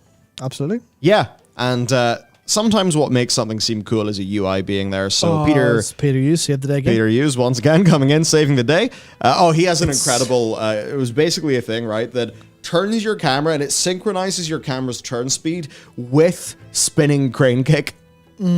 So that in the spinning crane kick, your character just appears to be like, just static and the world is spinning around you. It's very nauseating. Well done, Peter. But yes, this little mock-up he did for a UI. But look at the idea, right? You have your ring, you make your ring more powerful. What your ring does depends on the things that you put in it, and they don't get destroyed when you put a new one in. You just collect them and you make the ones you like more powerful. All of this by doing a solo dungeon thingy that's got puzzles in it. Yeah, a puzzle and lore filled solo dungeon. Yeah, this is like a bit of a game with a reward at the end that makes sense. Yeah, this is what everything they've done previously basically should have been. This is it's more of a callback. I'm going to say it's more of a callback to if Mechagon had its own little dungeony thing than anything else. And it's that thing, with borrowed power. People are like, this is power that is temporary, therefore it's borrowed power. Sword tier sets and also gear. So is item level. Yeah. Item level's borrowed power. Well, it doesn't matter when a new patch comes out, basically. I mean, okay, between one patch and the next, it kind of matters, but yeah, whenever people were saying borrowed power, it's important to actually talk about things because, it's a bit like what you were saying with, whatever tribe it was that didn't have a word for blue, but they did have loads and loads and loads of words for green, and they could pick apart shades of green that we would just see them all as the same shade. Speaking of green, we'll get to this later. Right, so in this case, borrowed power, what do we mean? What do people mean when they're talking about borrowed power? They were talking about an overarching, expansion-wide design ethos that involved a build-around feature, such as the Covenant stuff in the Legendaries, or the Artifact Weapon, or the Azerite gear. That's really what people were talking about. And with the other shorter forms of borrowed power, which, by the way, Blizzard said they are happy to have things like this. At the start of this expansion, they said that they will do small per-patch experiments, and that's fine. This is one of them? Yeah, this is one of them. The reason that the previous two examples of that, which were Corruption gear and were the Domination shards, it was acquisition that made them shit. In the case of Domination shards, they also had, no interest in gameplay. They were boring as fuck. And they were also substantially overpowered, and they were there at the beginning of a tier, so it was basically a race to who rolled the dice to get the thing that made them strong, to get them through the content faster. Yeah, whereas this is just a fun bit at the end that has relatively deterministic acquisition that looks fair, doesn't look like a load of bullshit. Yeah, you'll need to get keys to enter the vault. Those are on an account-wide basis. I mean, for the people who are... And here's the thing. We will... I suppose, though, Matt, we are a top 13% execution guild. According to... Without the Razageth kill, according to Warcraft logs, yes. Apparently we're good at the game. That's fucking shocking. Yeah. And I'm not saying that as a joke. I mean... We saw that number, and how we feel playing the game is very different to this number that tells us we're actually, oh wow, top 13%. Oh, you must be very good. No. Yeah, no, we just have we have lucky pulls because that's a best, not a median. Yeah. Our median's terrible. Oh, good. That's because we're morons. Yeah, we're morons until somehow, sometimes we all just shut up and play really good, and then the kill happens, we all go, oh, wow, that was smooth. Let's never do that again. But, we're not going to be a particularly fast guild. We're neck and neck with Immortalis Sergeant Dawn at the minute. I think they're slightly ahead of us in They're Rise of decent Death. ahead of us. Oh shit, decently. But like, I think us and Immortalis are probably examples of like a normal, healthy guild, Yep. Exactly. right? So we will get heroic curve way before this patch comes out. I hope. friggin' hope. Please, yes. So it doesn't matter. It's just a thing to go and get. Like, even the way you have to get the keys doesn't really matter because, like, as far as I'm concerned, I'm not going into Mythic. As far as I'm concerned, like, this will come out and it'll be a thing to do. Yeah, and the Maybe whole get a thing's slight closed. leg up at the start of a new patch. I And, don't even imagine. you know, when Maybe. it's like, okay, I've got a reason to go to the new island that's got lore and a campaign in it. I'll go do the thing. That's fine. Yeah. It's so different to all the issues of the domination charts, with them being super overpowered and them happening at the start of a tier where they had the maximum impact, even to the degree where RNG on those was benching people from the race to world first. That will never happen with a system like this. Right? And the problem again with the corruption gear was acquisition. I'd actually say the corruption gear, it had the potential to be one of the most fun things that they put into the game. But the problem was they completely fucked it in acquisition by making a turbo RNG grindfest. People kind of think, oh wow, why are the number of Mythic Plus runs per week humongous in Season 4 of Battle for Azeroth? Oh yeah, it's because people really wanted to get corrupted gear. Yeah, I think the thing is they keep taking Path of Exile and Diablo principles and applying them to World of Warcraft gear acquisition, but they don't apply them with the whole philosophy coming from Diablo or PoE. They have to make a blend, and it ends up them being, hey, yeah, we have here's a I'm trying to think of a good example. It's hard to know. Hard to get something right. Because I don't want to rely on food again. It's like Go on. It's like you've got a peanut butter jelly sandwich and someone says, I really like mustard, add it in. And everyone goes, sorry, that's not going to work. Matt, you are trending towards the pizza burger in this one. I'm sorry. Yeah, but they just jam it in and they go, yeah, that'll work fine. But it results in this awful experience of, oh, yeah, that would be really fun to build around. That would be really interesting. Yeah, exactly. It doesn't work with weekly lockouts. It works in D3 because you can run yourself quickly. Yeah, that's the thing where they've run into that problem reliably where they go, because especially from like the game design principle, they really want to have that build around stuff. They want to have that, hey, you can customize things, you can have fun. Because I think as players who are playing World of Warcraft, they're probably big Diablo fans. They're probably big PoE fans. They probably absolutely love all of those games that do that really well. And they're likely frustrated internally that they can't do the same thing. They can't get the same results out of how they're like building around. And they go, shit. Well, I have to rely on doing it through talent trees and doing it in casual content like this ring. Ultimately being a kind of a little thing like that. Because it's failed every other time. And it's just loot principles. And that's why I'm kind of advocating for them to take a really, really close hard look at how gearing works in World of Warcraft and see if they can do anything fundamental to change it. Because they've been doing some like, here's bits and bobs on top and here's little changes of things. But I'd love to see them have it like a real good, like say next patch or 2 patches, raid gearing is different now. Yeah. I'd love to see that, see how it goes. But yeah, hopefully this thing ends up fun. And I know like Adam there's complaining about, or not complaining, because, what's the term? I guess being someone who's played World of Warcraft for a while and how they speak going, this is clearly going to be like, this is going to, it's going to take a lot of time to grind these out. It's probably going to be annoying doing the same puzzles over and over again. So you can only really hope that they know to make it not take forever and make it kind of fun. Especially because it'll go up to 424, which is that'll be a decent item level at the start of next season. So hopefully that doesn't take an awful long time, or hopefully it isn't outpowered. And hopefully it's like, oh yeah, well this is going to be the best ring next expansion. And then, or next patch. But it's fine, you've had time to get it because it's been out in 10.07. That's one of the downsides that could happen. I imagine it would. Everything else they've done shows they understand this. Yeah. So I think they will make the right choice. Yeah, and like I would also like quite agree with the whole, this continuing in so many of these games, like eventually is what makes you tired of them, like what Adam said. I totally feel that personally.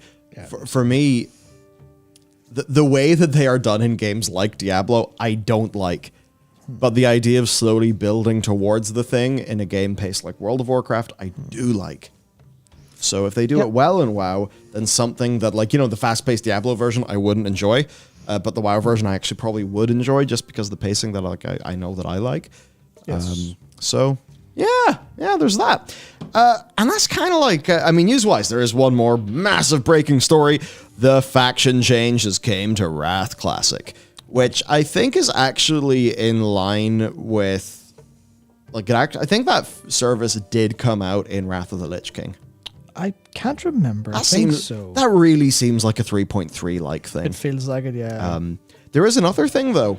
So remember Hearthstone Mercenaries that sort of... yeah. So...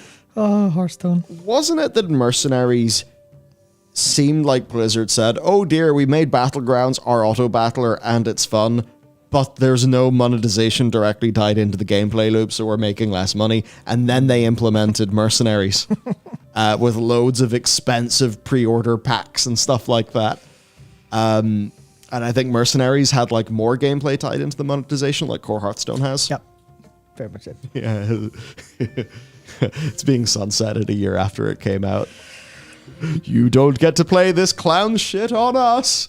Which, it's really unfun to have things be made and thrown away. It's the same with even Konami's crime site.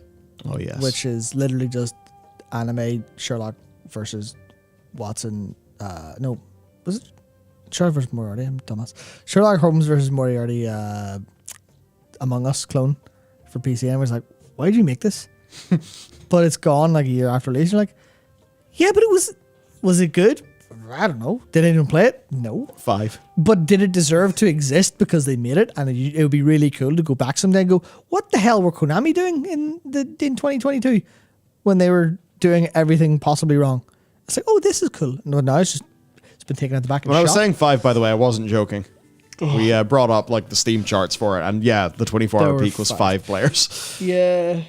So, yes, what they've said anyway is that this will be the last major update to the Mercenaries mode as we align our goals and focus on continuing to make Hearthstone the best digital card game in the world. Just like how, in order to make Hearthstone esports the best digital card game esport in the world, they killed esport. Oh, so this is kind of not fully killed, but like a massive drawdown in in funding being allocated. Especially way less of a spread of funding too. A lot of people, I think it was Frodan's tweet that stood out to me the most, but like a lot of people who were like in and around Hearthstone esports just saying, oh dear, they've killed it. As for what happens next, after these, they'll be focusing on making Hearthstone and Battlegrounds the best they can be. And they will get periodic balance and bug fixes, but no further regular content updates. What does the community think? Let's see. I really hope people remember that the next time Blizzard tries to sell you on $50 pre-orders or some fancy new bullshit. Great. Disappointing. They're basically abandoning it. They never did it justice or lived up to the promises, which of course just means that, it feels like a cash grab. Mm-hmm. Thanks for spending money. We're abandoning it before we even finish releasing promised features. Ooh, that is like... Everyone who put a dime into Merc should be getting full refunds. So embarrassing and disgusting. That's never going to happen. Here we go. It would happen with other people. It was, yeah. Merc's dead due to sheer incompetence. There was no justification for delaying PvE endgame content for over a year when it's the most basic and essential thing for any mobile game, like the Spiral Abyss in Genshin Impact, Memorial Abyss in Honkai 3rd? That'd be Honkai 3rd. Honkai 3rd. Clan Battle in... Pre-Connie. Princess Connect. This is why we are happy to have our local weeaboo consultant. Yeah, that's... Yeah, I'm the only cultured one. He's the only And I don't even mean cultured here. In the weird way, I mean in the literal way. Hang on. I think the weeb count of the team has recently increased by 1. It has, yeah. And a very different flavor, which means we are taking over. Thank you. Hang on. You know, I literally have a quote. You degenerate people in Discord are actually way more fun than normal people, so I'm here for it. We're not even that degenerate. Yeah. That's the best part. But no, I literally have a quote. This just crossed me here while I'm sat here. It was Ken Levine in 2000, the creator of BioShock. He said in, I think this interview was in 2000, the Japanese are going to destroy us if they figure out how to make games in the North American market.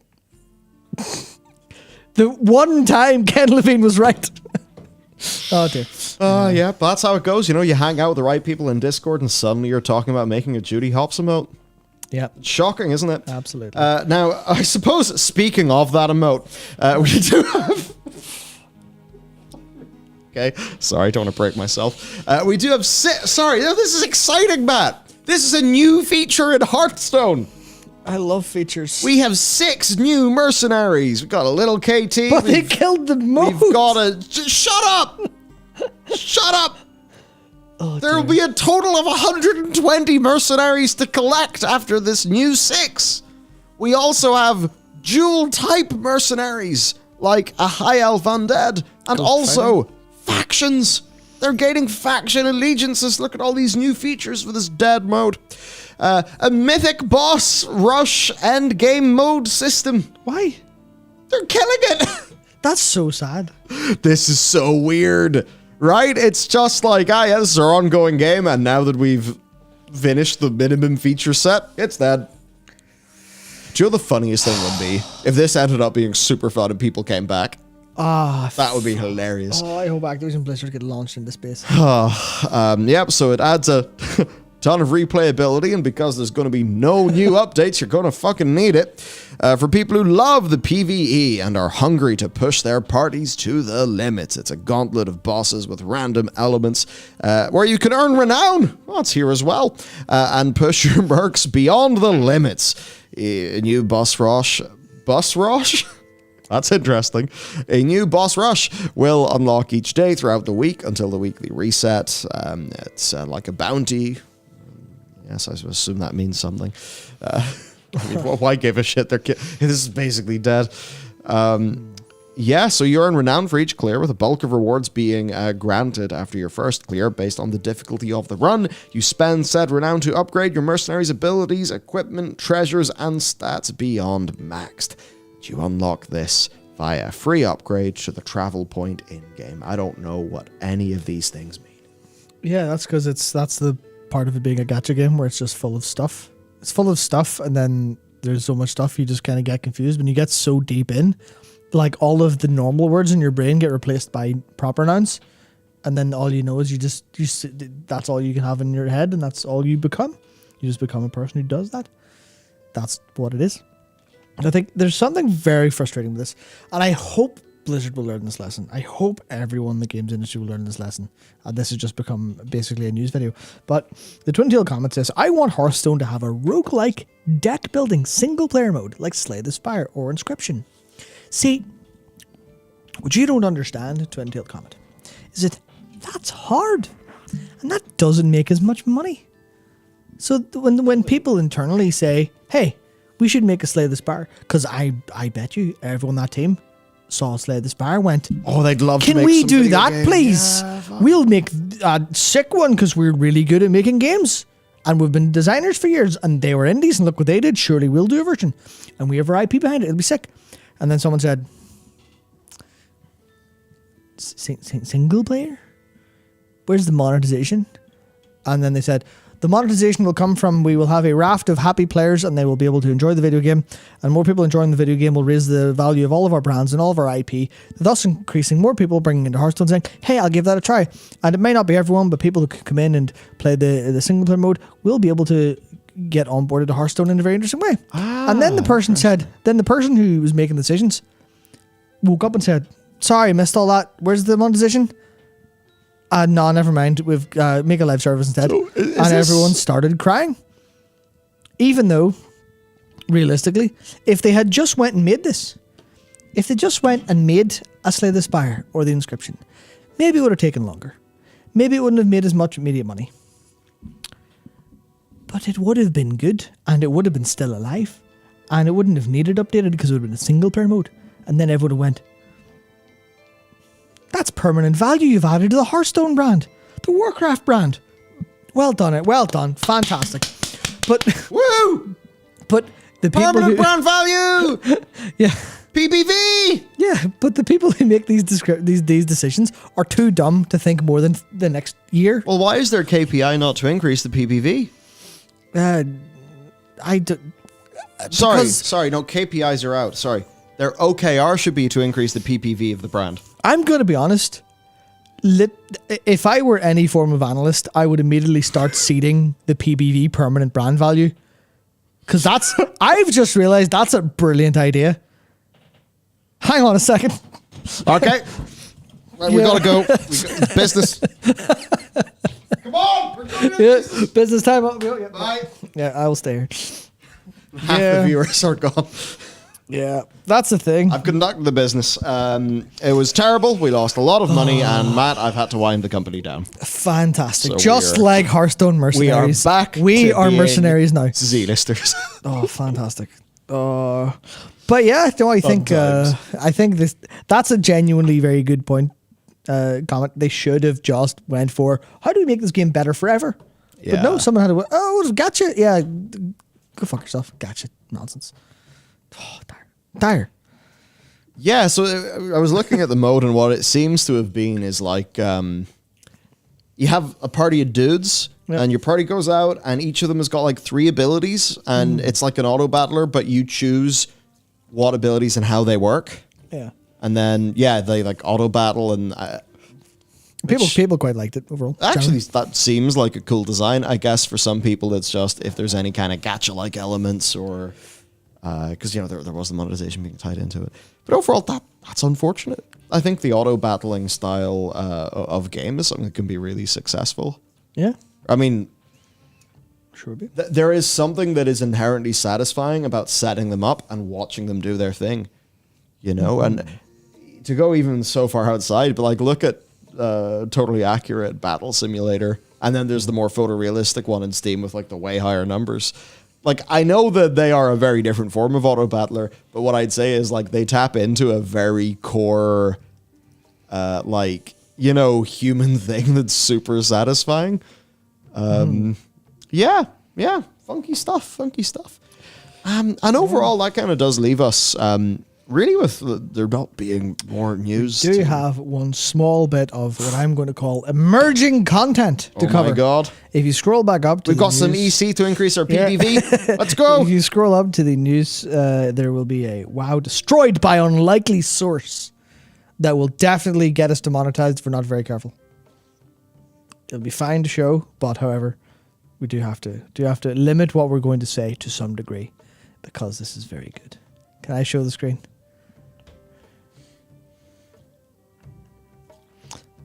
So, admin reveal.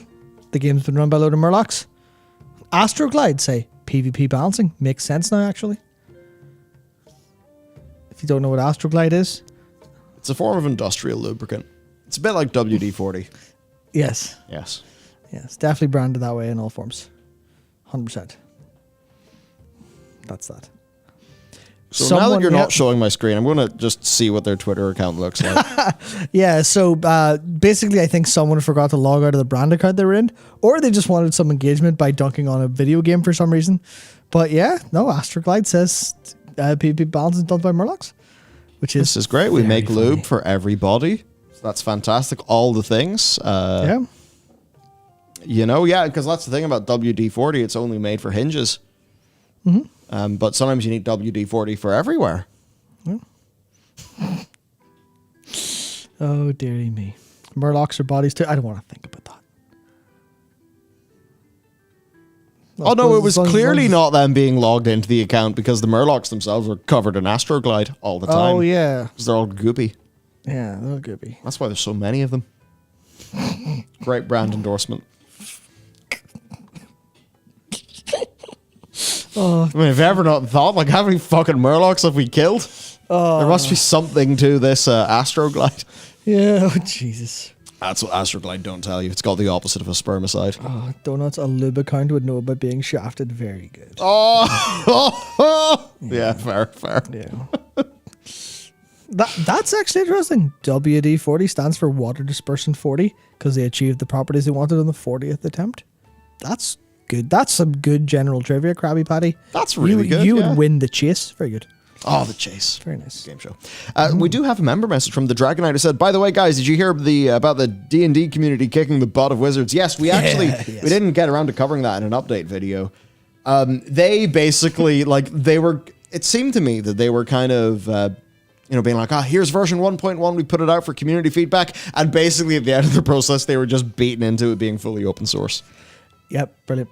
They were fucking destroyed. Yeah, I hope we don't get demonetized, but bullying works. Bully corporations as much as you can and as much as you want, it works. Just not people. And also make sure that you're actually, there's enough force to do the bullying. Don't be really cringe and be like 5 people trying to bully a corporation, because that just doesn't end well. Yeah, just not people. Just not people. Yeah. Yeah, no, individuals should, especially individuals part of companies. The individuals never make decisions. It's like the limited liability aspect of a company. That's true for all things. Whoa, yeah. But also, limited liability falls apart if you are engaged in fraud.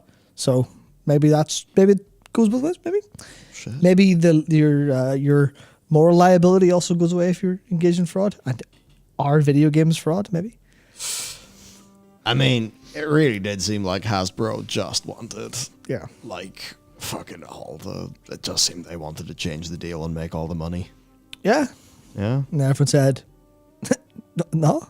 And that's not yours. Yeah. That's ours. To which the video game side turns around and says, game mechanics can't be patented.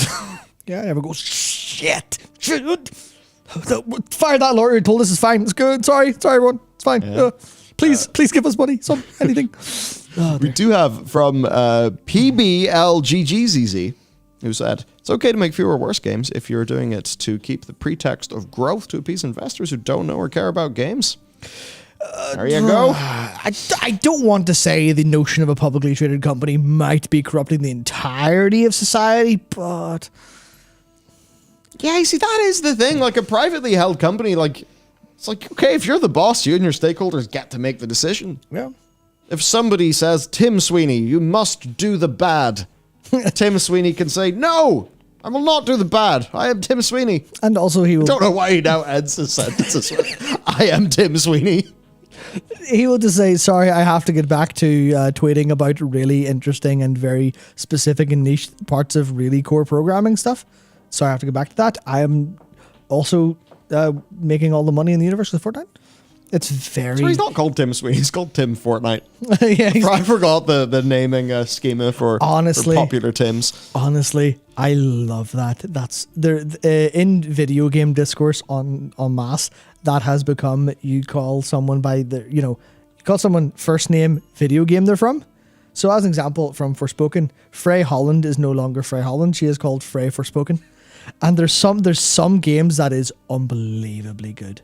It's real. I'm trying to think of a few examples, but they are very funny. Well, but maybe this is the one outcome of 2016 that everyone from across the spectrum can agree was a funny, good thing. Yeah. Tim Apple. Yeah, Tim Apple, Tim Apple, Tim Epic, Jaina Warcraft. Jaina Warcraft. Yeah, they're all Warcraft. It actually, Sans Undertale is the meme spawner for that. Yeah. But yeah, I think John Souls. Oh Jesus, yeah. It was Doom guy wouldn't work. Doom. Yeah, John Chief. No, it's John Halo. Yeah, it's John Halo. Commander Mass Effect. Yeah, some of these. Oh, I have kicked your camera. Yeah. Why do you look so much more cinematic than me? Because I have no light from this direction. That's why. Well, I do have. Happened to the lens to make I do have some light, but it's literally only these lights over here. Yeah. Oh my goodness! Why can't Metroid crawl? Oh yeah, Samus Metroid's a good one too. Samus Metroid. They're all very good. Oh my God, Steven Universe. Oh, that's a very good one. Oh my goodness. There's a really good Rick and Morty joke here, and I cannot find it because I'm not a high enough IQ for that show. Ha ha ha ha ha. Mm-hmm. Keanu Cyber Reeves. Yeah. Okay, I like that. Yeah, Doom does sound like a one. Hound Doom, I guess. Yeah. Oh goodness. Man. In terms of things to wrap us up, I I've made my there's a few things. The first thing I suppose I should say, we do have a new video. Let me get past the Astro Glide. You know what, Matt? Move over when I say it's safe. Yep. Okay. Fantastic. I'm reminded of how streamers like just don't click links as a policy because it could all go rapidly incorrect very quick. Adam says, Bell, what are your guys' takes on the Microsoft acquisition? We have a channel. It's called Bellular News. You should go check that out. Search Microsoft or acquisition. That you're not going to find it actually, because all of our video titles are insane. I'm sorry. We literally have to do it. It doesn't work any other way, and we hate this fact. Yeah, we should maybe. Basically, if you're not young or skill up, or like, yeah, if you're still in that like growing phase, basically we can punch above our weight because we sort of use those tactics. If we didn't do that, then every video would probably get like 10 to 15,000 views. If we're lucky. And that would then mean that it would not be financially viable to have things such as someone doing research all the time. Yep. On the payroll to actually make sure the content itself is good. Yeah, so I think was that one out, the recent one we talked about all? Yeah, yeah. Oh, Activision CMA. Yeah, so there's a recent one we talked about quite a lot actually. But I think overall we should probably put a playlist together and that stuff. Connor went through a lot of documents. Yep. Very dry documents. And somehow pulled off the miracle of it actually turning into good and interesting content. Yeah, it's good. But general take is very mixed. Yeah, it's that thing of like, personally, this would be better for Warcraft, and chances of StarCraft 3 go up. Therefore, acquire the fuck out of them. Yep. Objective thinking man view. Competition is good. This is bad. Yeah, and more or less. It just comes down to that thing of like, there is, what do you as a thinking person who wants to try to be right about things, what do you think objectively, and then what do you feel subjectively? And that's basically, honestly, I think that's like the root of so much disagreement, because usually you can see where someone's coming from. I think it's just, you also have got to be able to get over yourself, and instead of being angry about them, try to like, bend the bridge or whatever. So I think it's a kind of thing like that. I'm still not exactly sure what I think, like if I had to hit the button, because if you present me with the things are fair and good and there's more competition button, and then the StarCraft 3 button, I feel like I have to press the StarCraft 3 button. Because I only get to go around the fucking sun a few times, so I'd rather StarCraft 3 existed. Yeah. That's how it goes. Yeah, it is fairly frustrating to have opinions on things. Because you can't not have an opinion on things. If you don't have an opinion on things, you end up not really feeling alive today. Because everyone has opinions. Everything's based on opinions. You meet someone's like, "What's your opinion on the thing?" I'm like, I play video games. Sorry, Matt. It's take. Sorry, we don't have opinions anymore. We have takes.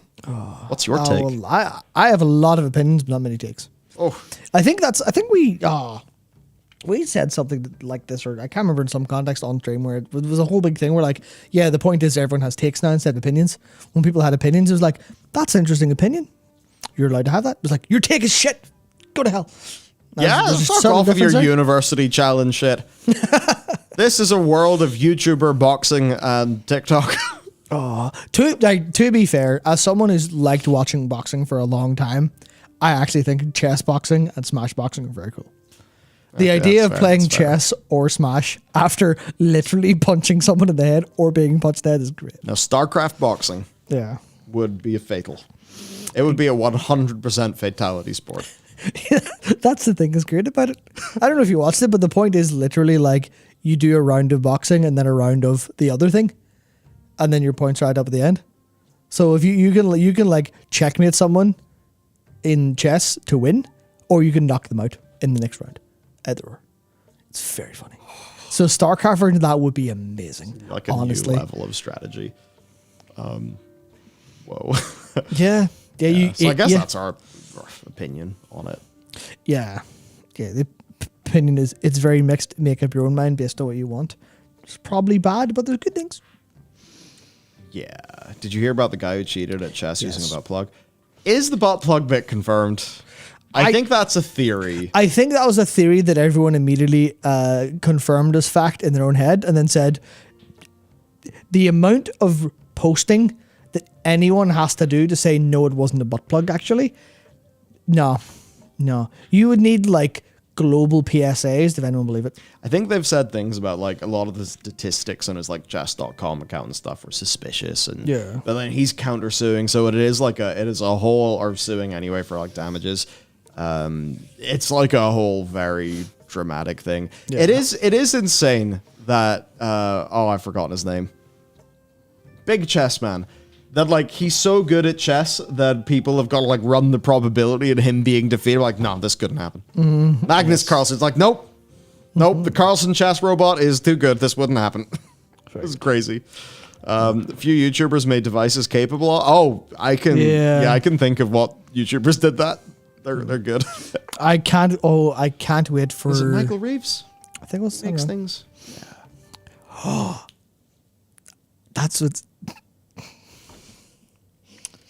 That's going to be the scandal for the next FF14 Ultimate. Someone's going to have a third part, because obviously the point is you can't have it on your video. There's definitely a LoveEnse integration for FF14. Yeah, there is. That's the first fucking thing they made. Yeah, there is. So big open source library and everything. But I think because if you can't have it on your stream, right? You can't have anything visible. You could integrate LoveEnse with this stream if you wanted, probably. So you can't have anything visible on your screen or your stream. You can't have anything on your like audio, and you can't look away from your screen because you're doing an ultimate and you have to pay attention. No one's ever gonna know you cheated with your butt plug. All it has to do is like, I guess if you've third-party tools to intercept incoming packets or to... Well, if it's World of Warcraft... Even to remind you of things, just, Warden will know what you do. You don't know Warden's the, like, anti-cheat stuff that's built in WoW that I believe is fairly sophisticated. The fact has been for a long time. The fact that no one actually cheats in World of Warcraft in a meaningful way, yeah. Yeah, so Warden... There's bots, but that's it. Yeah, because, like, I know even the body swap mods and stuff like that in WoW, like, those actually do get caught by Warden, don't they?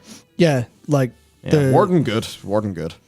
Yeah, the lack of cheating in World of Warcraft historically is something no one ever talks about, but it is actually insane. I don't think any other game has had like such little cheating in its entire life. For being something architected in the early 2000s and still going, it's insane. Yeah, I mean, think about even like Warzone, even those like big sophisticated new games. Like for Valorant to get enough, they had to go with a fucking root your computer. Yeah, exactly. And I guess Warden does go pretty deep though, doesn't it? Yeah, but not that deep enough to be hang on PC Gamer posting about how you should probably not play this game, kind of idea. But that's very interesting. Yeah, donuts. Thanks. I just remember the Res sex toy. No, that was a what do they call it? I can't remember what they called it, but it was basically a synesthesia simulator. Story time. Time for education with Matt. Res was a PS2 game. I cannot remember the creator's name. Of course this happened. Yes. So, Res is a PS2 game. It also was an HD remaster on, I don't know if it's on PC yet, but it's on PS4. And it was effectively a game that used wireframe graphics. It was an on-rails space shooter, but it was very psychedelic using wireframe graphics. It had a lot of rhythm and it had a lot of lights. Definitely extremely bad on, if anyone epilepsy, terrible. But the entire point was it was going to be synesthesia, which is, I guess the best way to describe it is the blending of senses. Some people have it naturally where they can smell colors or something like that. So insane. Yeah, really and it's cool. just it's just I guess it says neural bleed over, whereas people think of I guess in the way you always think of blue is cold. It's imagine that, but way intense. Oh yeah, blue is cold. Yeah, blue in is the same way that blue, pink, and purple all taste different. Yeah, so imagine an intense version of that, where if you take I suppose food and smell will be interlinked. But Tom Moore says you can see sound. Yeah, that shit's really cool. But you can kind of evoke that. And one of the key... I'm jealous. That is so cool. Yeah, also very sorry that you have to see my voice. I take it back. Yeah. I take it back. but or musical notes and colors is very good for that as well. Caligula, I think it helps people frame things better and interesting. Where you can, what if you painted a painting with music, like literally in your brain? But the res part of this was very interesting because that was to try to invoke that. But one of the things about that is physical sensation helps a lot. So they shipped this thing that was basically a brick of some sort, and you plugged it into your PS2, and it would pulse with the rhythm of the game. That sold a lot in Japan, where it was released. I don't know if it was released in the West, but that sold a lot. A lot of copies, and a lot of women were very interested in playing Res and buying the expensive edition that came with that. Believe it or not. And then no one ever publicly said that this was being used for unintended purposes. Per Donuts here, the only reason I remember is because of someone walking in and their sister using it. Yeah, I mean... Sitting in a video game. Yeah. Yes, it is. Playing video games, normal. Just gaming. Yeah, just sitting on your peripherals, absolutely Full fine. spectrum gaming, just use everything. Yeah, so I've as someone very interested in that stuff, I actually I would love to play with that. That'd be very cool, but not in that way because that's weird. It's having an interesting or I fucking know what you want to do. You want to fire your fucking biceps to do WoW abilities. Just fucking there with a bunch of electrodes on doing Terry Crews shit, playing a monk. That would be good. That'd be good. People say Fury Warrior. Nah. Has to be monk. Yeah, for sure. Yeah. It's very good. Was it because it wasn't unintended?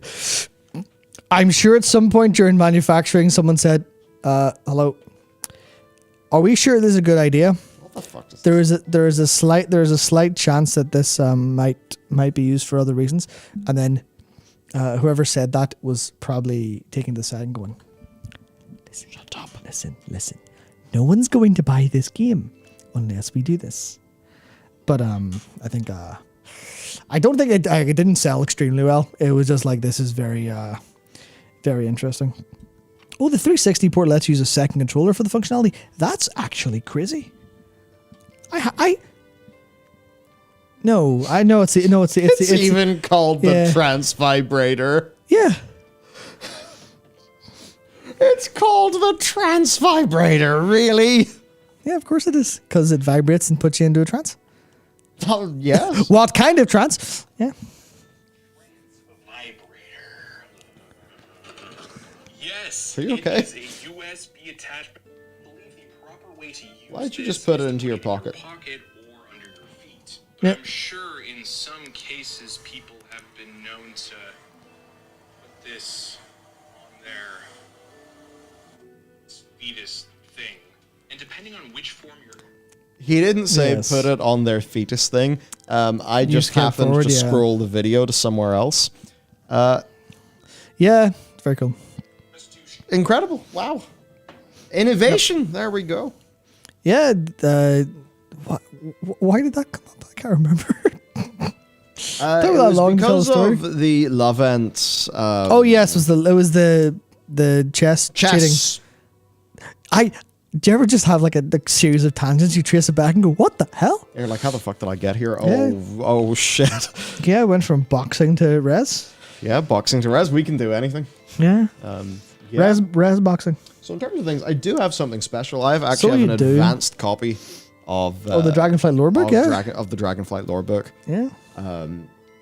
I got you, Steve, who Steve Newser writes under the pen name Marianne Taylor. We can see it's published here with Bloomsbury, and it's called Dragonflight. Yeah, it's the same way. So there was a movie called Shadowlands and a book called Dragonflight. I don't think there was a movie or a book called Battle for Azeroth. There's probably stuff called Legion, though. That's for sure. Burning Crusade, probably not. Cataclysm, definitely. Wrath Lich King, probably not. Myths of Daria, no. War Honor, no. In case you were wondering, by the way, here it is, Shadowlands, starring Anthony Hopkins and Deborah Winger. 93, good year. Yeah, there he is. C.S. Lewis through the Shadowlands. Oh, what? Incredible. Yes, there you go. Lots of vanillas. Yeah, you're right, comment. Very good. Yeah, wonderful.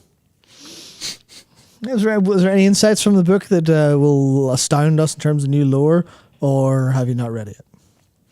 Because, yeah, I know where you got that book, and I got one from the Some same dragonflies do all they can to avoid an approaching human, and you need real stealth to get near them. Others seem indifferent, and others curious but wary. The southern hawker is another category again. Very curious and completely fearless.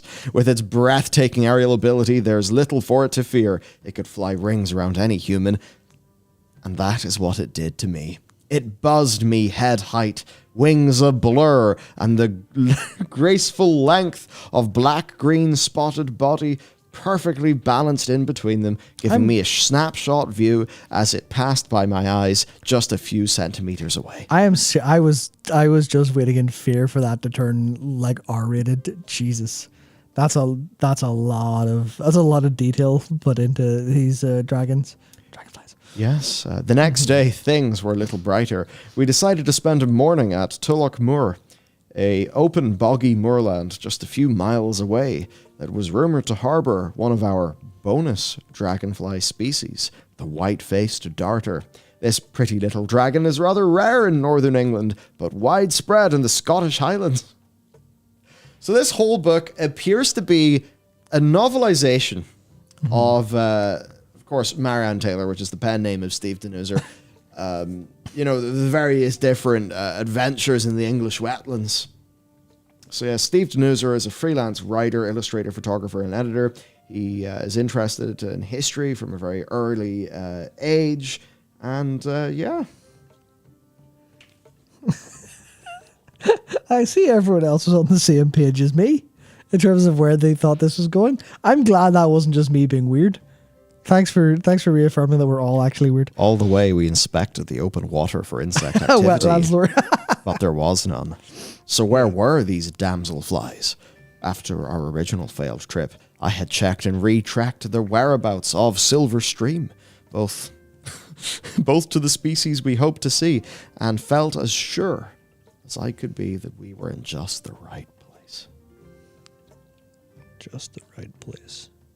This really is a novelization of searching for dragonflies like this. We have some of see what it says on the front? some pictures. Yo, pictures? Illustrated? No. Sort of photographs. No, is that not what illustrated means? Fucking hell. Oh, put me out. Okay, Villagers Lies. Oh, amazing. Yeah, it seems like a very interesting book. I'm not quite sure why Rob wandered away a short distance and found a pair of emeralds joined in the copulatory wheel position, Oh, Jesus. clinging to a frond of heather. With no regard for their privacy, I too went over for a closer look. It wasn't possible to inspect the male's anal appendages as they were being deployed in their intended purpose, maintaining a vice-like grip on the female's neck, which looked like it was about to snap under the strain. However, the male's little green-eyed face was upturned towards me, providing a not-to-be-missed opportunity to check the patterns against that shown in the field guide. The field guide helpfully includes head-on illustrations of 3 emerald species faces. Downy has no yellow on its fronds, Brilliant has a lot, and Northern falls in between, with just 2 yellow spots on the sides. I peered at the male emerald, and there they were, 2 distinct spots of sparkly yellow. No, that's too much. That was a detailed description of... Let me put it back. Don't continue, please. Oh my goodness. Yeah. Oh.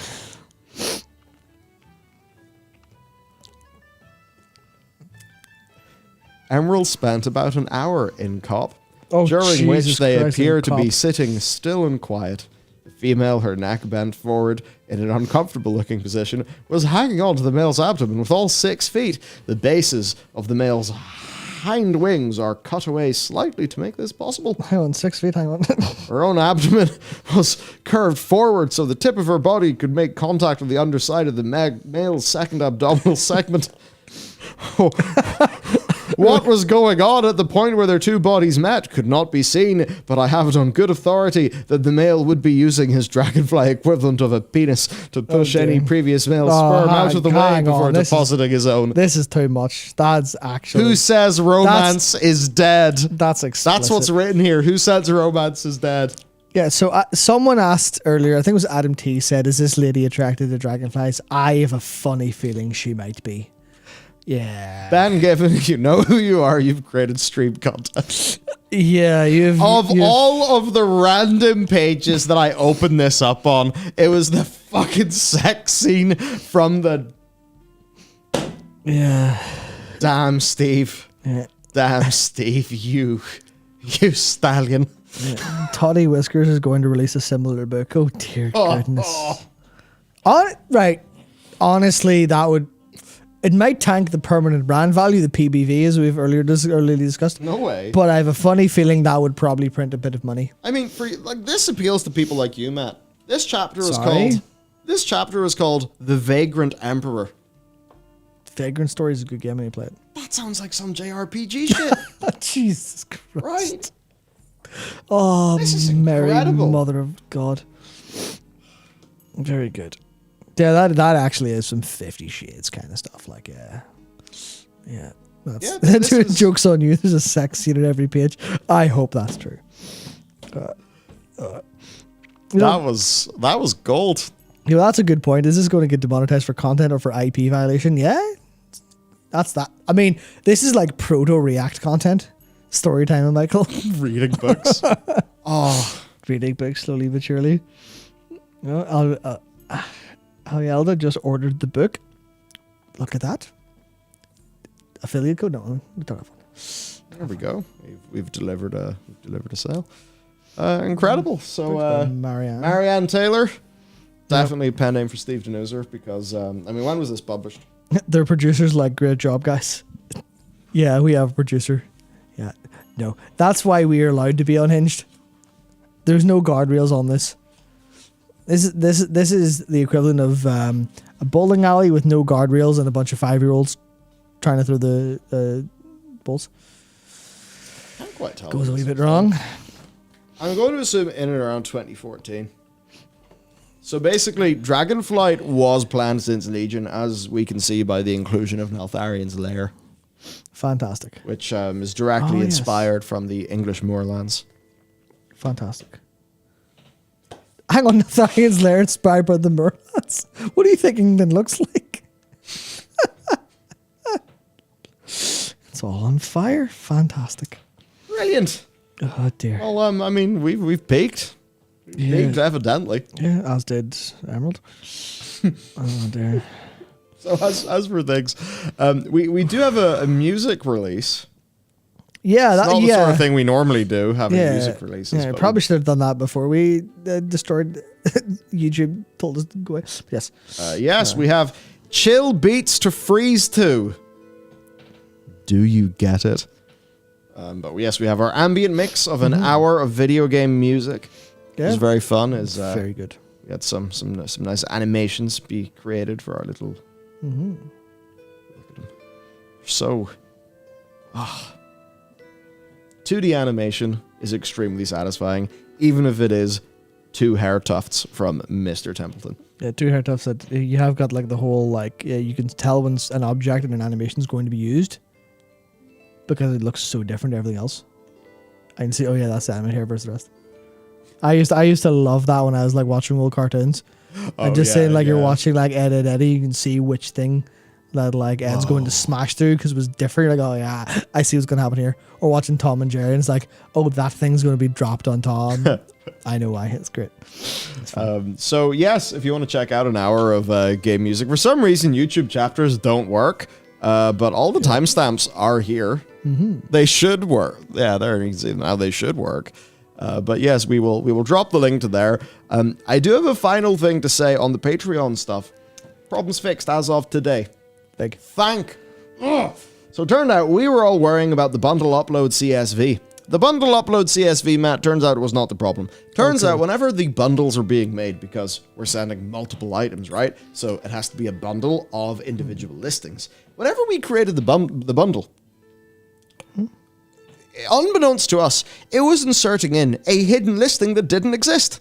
That'll do it. On the back end of the fulfillment center. That'll do it. And because this doesn't exist, it doesn't appear in our UI, and it was stuff that didn't really make sense really for anybody involved, and we went back and forth trying to work out why is the CSV file not working when it turns out it was the internal bundle system. So now we have it set up, now things are finally on our way, the great bottleneck is over, and I mean, as of today, 300 things, okay. They were all being processed today, so between today and probably tomorrow, because it turns out that center actually just, they seem to just have shifts every day. So I guess by Sunday, there'll be 300 things done, and then another 300 things done by, like, I don't know, Tuesday or Wednesday. And then once some envelopes arrive, which should be that week as well, then another 300 will be done. And then we'll almost be completely caught up. We have to ship our V1 notebook over to them. And then once these are over, we send January. And then we're finally up to date.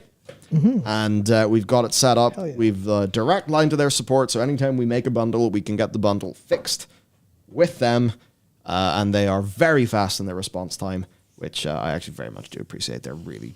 Yeah, they were actually quick. Once we worked out what was going on, it was all quick and good. So big thumbs up, and big thumbs up. Basically, good. One kind of like a low level of constant big stress. It's like a big stress, but it's just bubbling all over the place. That's now debubbled. So another thing, this day, 2 weeks, Veil Beyond will be out. Yep. This has been a long time coming is really, really saying something. The amount of, it's hard to visualize, but the amount of change that's happened internally and among individuals in the company since the game was started is insane. Yes. It's crazy. Everything's proper now. We now actually really sort of fully know how to do everything. Turns out when you are just going straight out of university to making a game, things take time. It is a windy road.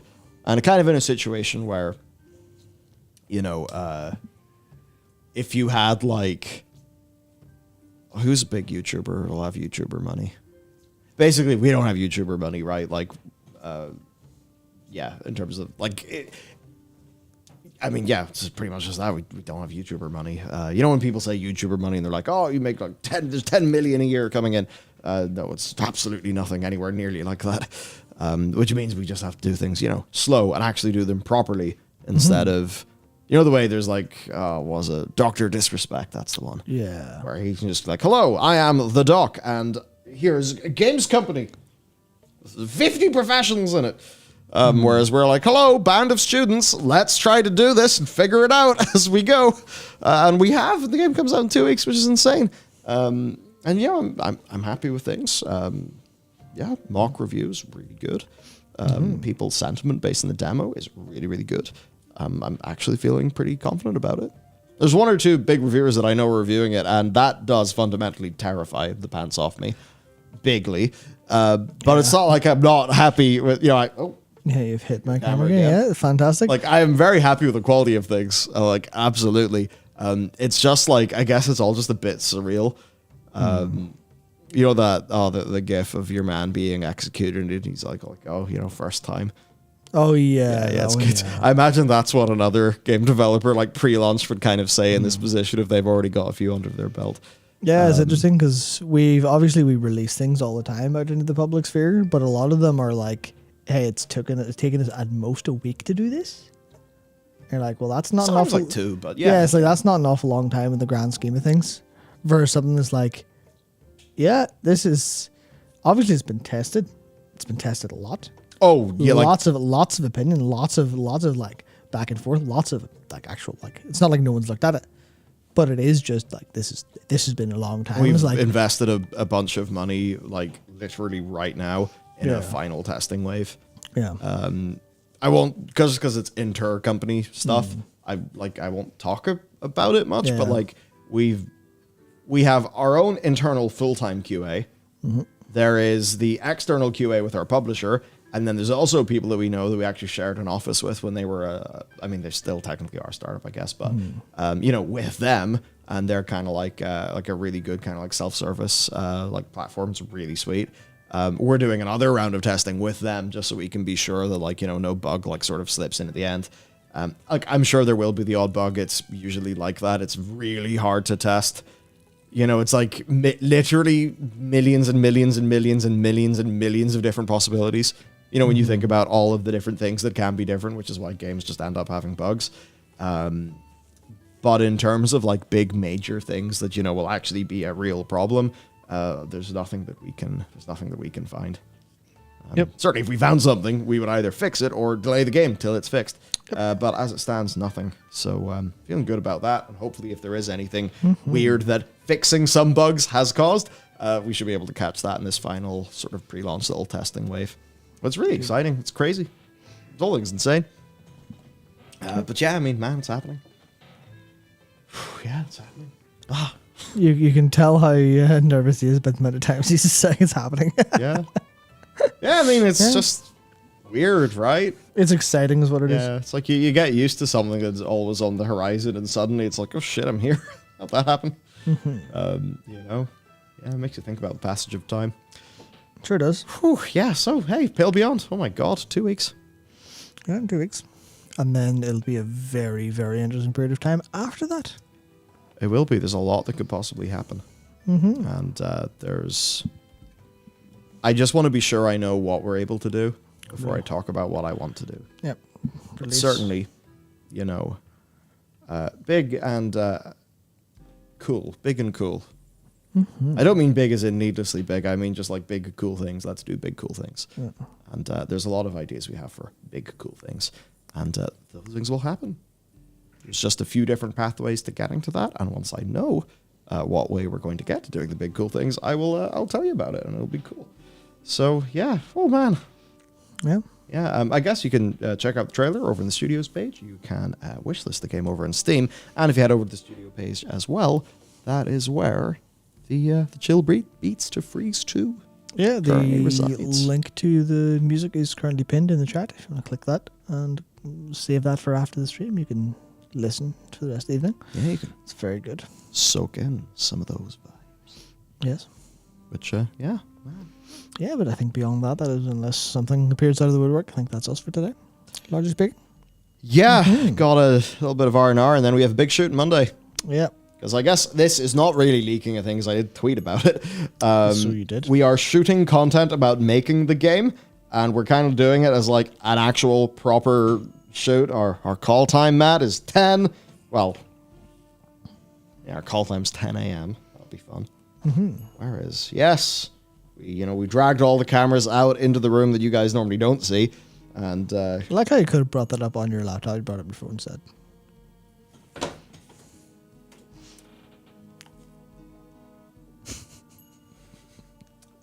very smart. Give me a minute. See, one of the nice things about the Twitter for Mac app not being updated is it doesn't have loads of the annoying new features. Ah, nice. Yeah, that's the key. That said, I will admit the For You tab has been very good to me. It's shown me a lot of interesting things that I'm like, yeah, this is better. So it is. That's worse for me because now the Twitter algorithm is better, which means I'll spend more time scrolling. But it is, as a product, it's slightly better now. So yeah, we're here now. Yeah. Here we have the windows. Yeah, that we have just put some paper on to control light. Over, Yeah, there's Nikki, and he usually does the Warcraft lore videos. There's James does audio. There's Ben, as well as some shooting notes. It's Thomas, and a book. It's a book. There's Adam and Ethan. There's the art department. There's some Cadbury's, hot chocolate, some sweetener, and a whiteboard full of spoilers that thankfully are not legible. Yep.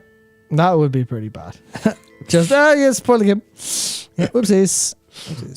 Yeah, it was fun though. We were like kind of shooting with got the Black Magic Pocket and then just the Fuji H2. Oh, Fuji H2 is such a nice guy. Is it also the Dragonflight book? Yes, I shan't. It's actually, this is just a massive shit post. That's it. Just be reading from the Dragonflight, but yeah. Dragonflight, The Untold Story, drops next week. Nothing to do with the Pale Beyond at all. Pale Beyond's cancelled. It's all about Dragonflight, The Untold Story. Thankfully. Thankfully, I There think. you go. If you want to, for $16.99. Oh, Jesus. Enjoy a story about dragonflies, you can do that. And also, oh yeah, I've also forgot for promo, you can play the Pale Beyond demo like now. Oh, I yeah, of believe. course. Yeah, so you can play the demo. The demo is in an older build, so a few things will be a bit different. And there will be, if you encounter bugs in the demo, they almost certainly are fixed. But yeah, a lot of people really enjoy the demo. Actually, the real superpower for us has been the people who like the demo. Because times where the game has appeared like on Reddit and stuff, and like so people don't know who we are, or whatever, there's almost always comments saying, "Oh, I played that during Next Fest," or "Oh, I played the demo, I really liked it." Yeah, I've not seen a bad review of the demo actually, which is nice. But that's been really like useful for word of mouth, I suppose, which has been cool. Anyway, right, there's things. There's an hour of really nice music, and if you want to see a tiny slice of that music, in context in the game, you can play the demo. And there's a lot more music than, of course, just just the hour here. But anyway, with that said, I think we should go do some R&R because next fortnight is going to be very busy. Very, very busy. Very busy. So, good night. Yeah, good night, everybody. Thank you for putting up with our particularly more unhinged than usualness this time. That's expect it to get worse and worse. How many World of Warcraft streams gave you an insectoid sex scene? The answer is definitely some. The answer, I think, is more than you might expect. Yes. Which also, that includes one. One is more than you might expect. But that's how we are. In fairness, we would expect more than one, though. Because we know what goes on the internet. There's someone there and they're like, oh yeah, the Claxy. Oh, yeah, I'm sure people played Claxy posting. People played Mists of Pandaria and went, Paragons? No, that's a boss. That's a boss I could get behind. Oh, no. Yeah. Well, before we get demonetized, let's go. Yeah. Oh, that European. Now you want Akir saucy books banned by Odin? Brilliant. Odin's a book burner and a Puritan. Fantastic. I mean, he totally did burn all those. They definitely existed. Yeah. Dead. Shoe hello. You have no idea what they got up to. Yeah. What are you doing with that shoe? Oh dear. Shoe hello. Yeah, hello. We're truly going mad. Have a great night. Good night. I mean, this is from a game where the human paladin does have a threesome with a Tauren couple in Legion, and it literally you see him leaving the tent in game. It's wild. And Drakthir's reading the book in Stormwind. Yeah, of course. Oh, all right. Good night, everybody. Yes, thank you, and good night. See you next Friday.